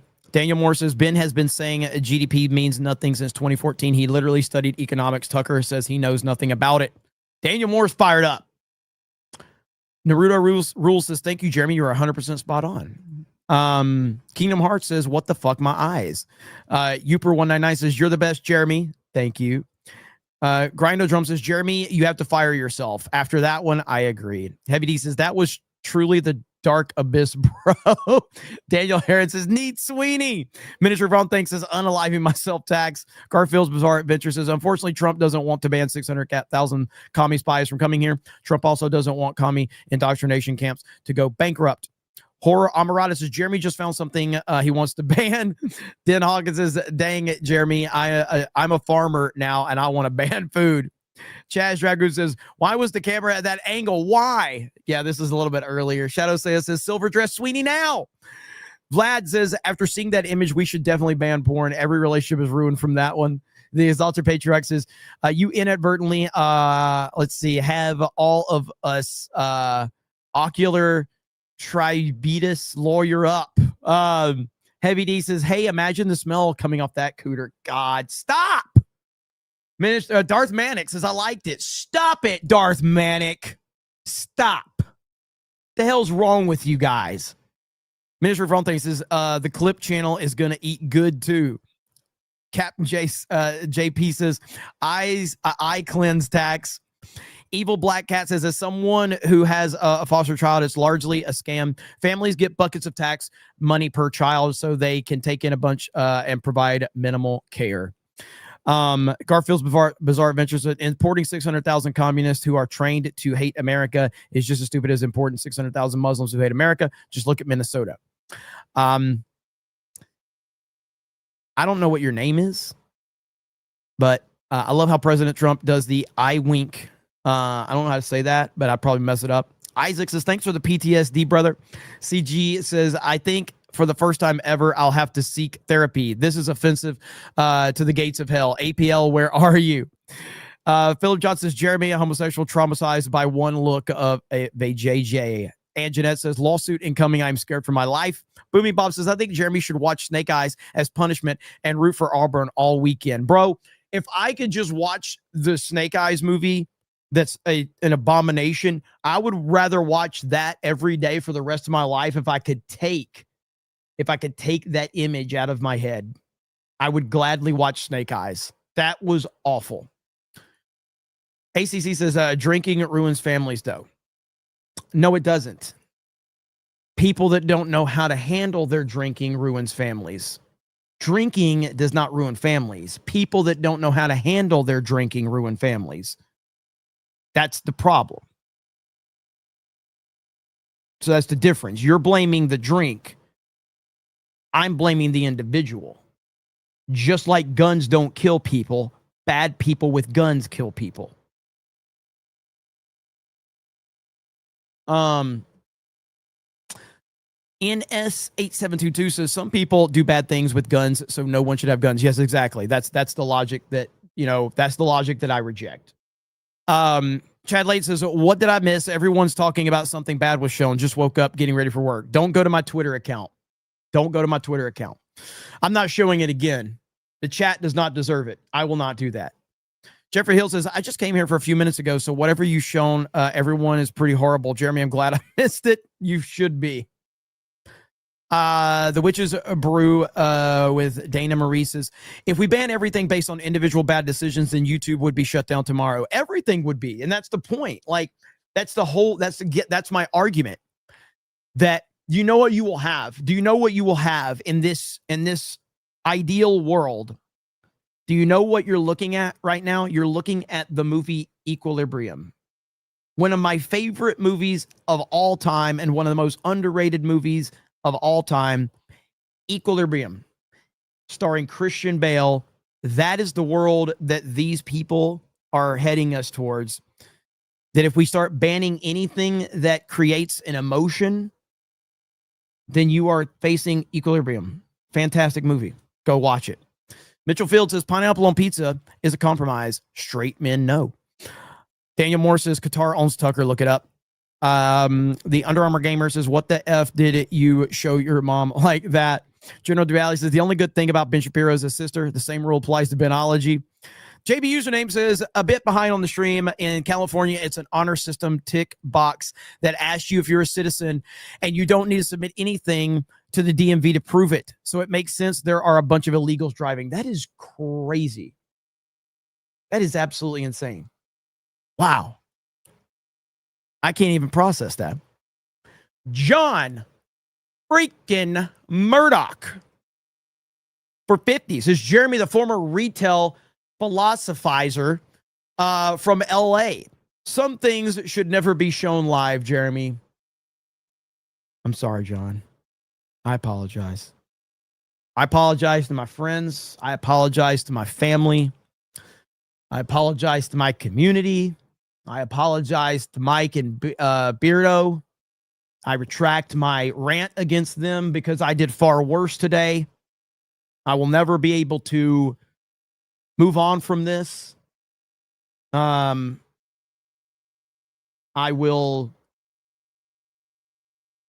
wanted to say something really racist, but I'm not going to. But it was bad.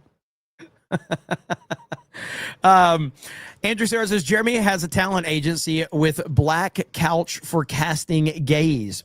And Jeanette says grifting requires talent. I would say grifting is because I don't have talent. So that's why I have to grift, because I don't have talent to actually make money from something else. So I have to grift to make up for my lack of talent. That's the argument that I'm going to make. Thank you so much. YouTube is run by Marxists. Says that hat is taking me back to when I first found your channel in 2015, 10 years ago. That's right, baby. We're bringing it back. I'm making videos for Geeks and Gamers again and everything. Daniel Moore says, look at the vid that I mentioned. I don't know what vid specifically you're talking about. Go touch the wall. How many times have we went over this? How many times? Quit bringing up traumatic experiences. So I will tell the story once again. I don't like telling it, but I was invited to Israel. I, being an idiot, I thought they called it the whizzing wall. And I'm like, oh, well, I'm from Alabama. We pee outside. Okay. Fuck yeah. All right, cool. So I peed on the wall. I got tackled. Ben Shapiro bit my ankle because that's the only place he could reach. They were really fucking pissed. And I'm like, what did I do? What did I do? I thought it was called the whizzing wall. So I am now banned from Israel. No more Mossad checks. Daily Wire is not giving me any more, invites, all of that. Mark Levin's mad at me. Brandy Fine wants nothing to do with me. The story is getting worse with every new retelling.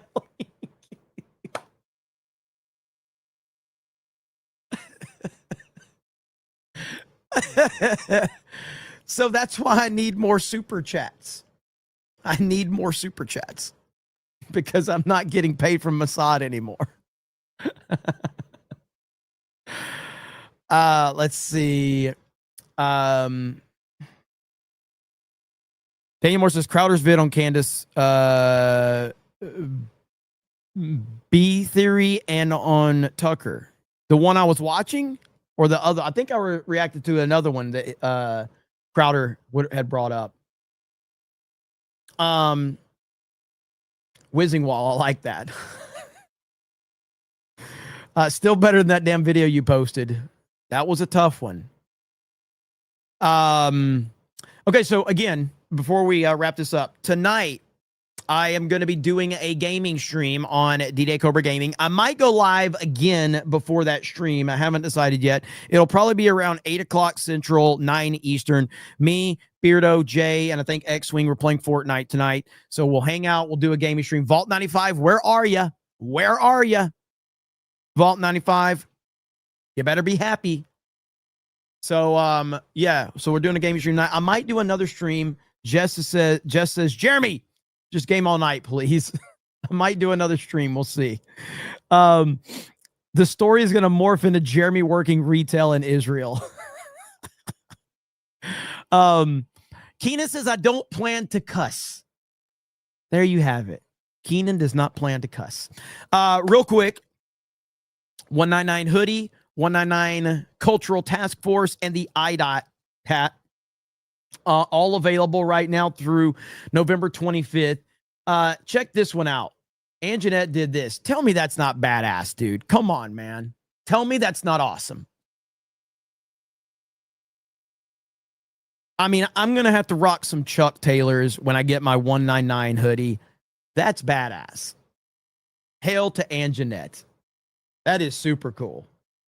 So I can't wait to see all of you guys and gals rocking this new merch. It's going to be awesome. And make a t-shirt. I love it. It's cool. Well, we do have we got the hoodie and again, so the whole thing here is that I don't believe that Die Hard is a Christmas movie. Our team came up with this design. We had a lot of different options for a Christmas design, and they're like, here it is. And I'm like, but Die Hard's not a Christmas movie. And they're like, yes, it is. And I'm like, no, it's not. They're like, yeah, it is. And it's like, you know what? Fine. Let's let the people prove if it's a Christmas movie or not. So 400 t-shirts. I tried to slide 500 in there, but somebody called me out. 400 t-shirts. If we sell 400 unit 199 Cultural Task Force t-shirts, that will officially make Die Hard a Christmas movie. I will never be able to argue that point again. Okay? Now, I'm a simple man. Either Die Hard will always not be a Christmas movie, or we sell enough shirts and I have to officially anoint it. Either way, I'm good. Either way, I'm good. So, you guys go over there, check it out if you're interested. Lush says, I got 2. Look at that. Look at that. Let's see. This is some A+ content. I try the best I can. Respect the grift, Green. And of course, hail to the Kick chat. I see all of you over there. I appreciate you guys hanging out with us over there on Kick. Make sure you follow over there. What a great grift to be proven wrong. Well played, Jeremy, says Jenna. What's up, Jenna? Good to see you. I haven't seen you in a while. I'm not saying you haven't been here, but I see you in the chat, so it's good to see you. Keenan says, bye, Jeremy and all. Goodbye. Let's see here. Picked up the 199 shirt. You say hat shirt? Let's see. This is some AIDS plus content, says Daniel Moore. Mitchell Field says, best shirt I have seen in my life. In his life. That's okay. Gremlins is a Christmas movie. Die Hard is not. You know, I haven't seen Gremlins in a long time. I need to watch Gremlins again. Daniel Moore says, this is some AIDS plus content. See, and I already read that. David Nelson says, 5 fivers for Jerry Osteen Mossad Fund. See, I got that. Is the lettering on the hat raised lettering? I will find out from Ripa. Don't forget about Megan at MTG interview. Noted. Gremlins 4K is on sale on Amazon for $10. This is some gay plus content, says Daniel Moore. Mark Andre Rohr says, thanks. Die Hard is not a Christmas movie. Die Hard 2 is, says Lush Lord. Is it all on pre-order? Yes. So the pre-order ends on November 25th, so we want to get this out to you before Christmas, hopefully. Interstellar is a Christmas movie. I don't agree, but I do love Interstellar. Batman Returns is one of the best Christmas movies. If we buy 400, you have to wear it. Oh, 100%. Absolutely. That'll be part of it. I will absolutely have to wear that shirt. 1000%. That print needs to be on the back of a hoodie.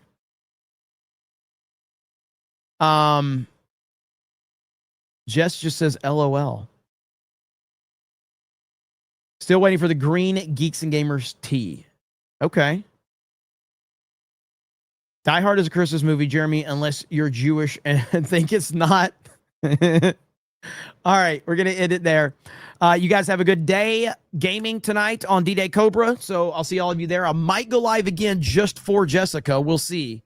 Just for Jessica. We may do it. But anyway, you guys have a good evening, and we will talk to all of you later. Bye, everyone.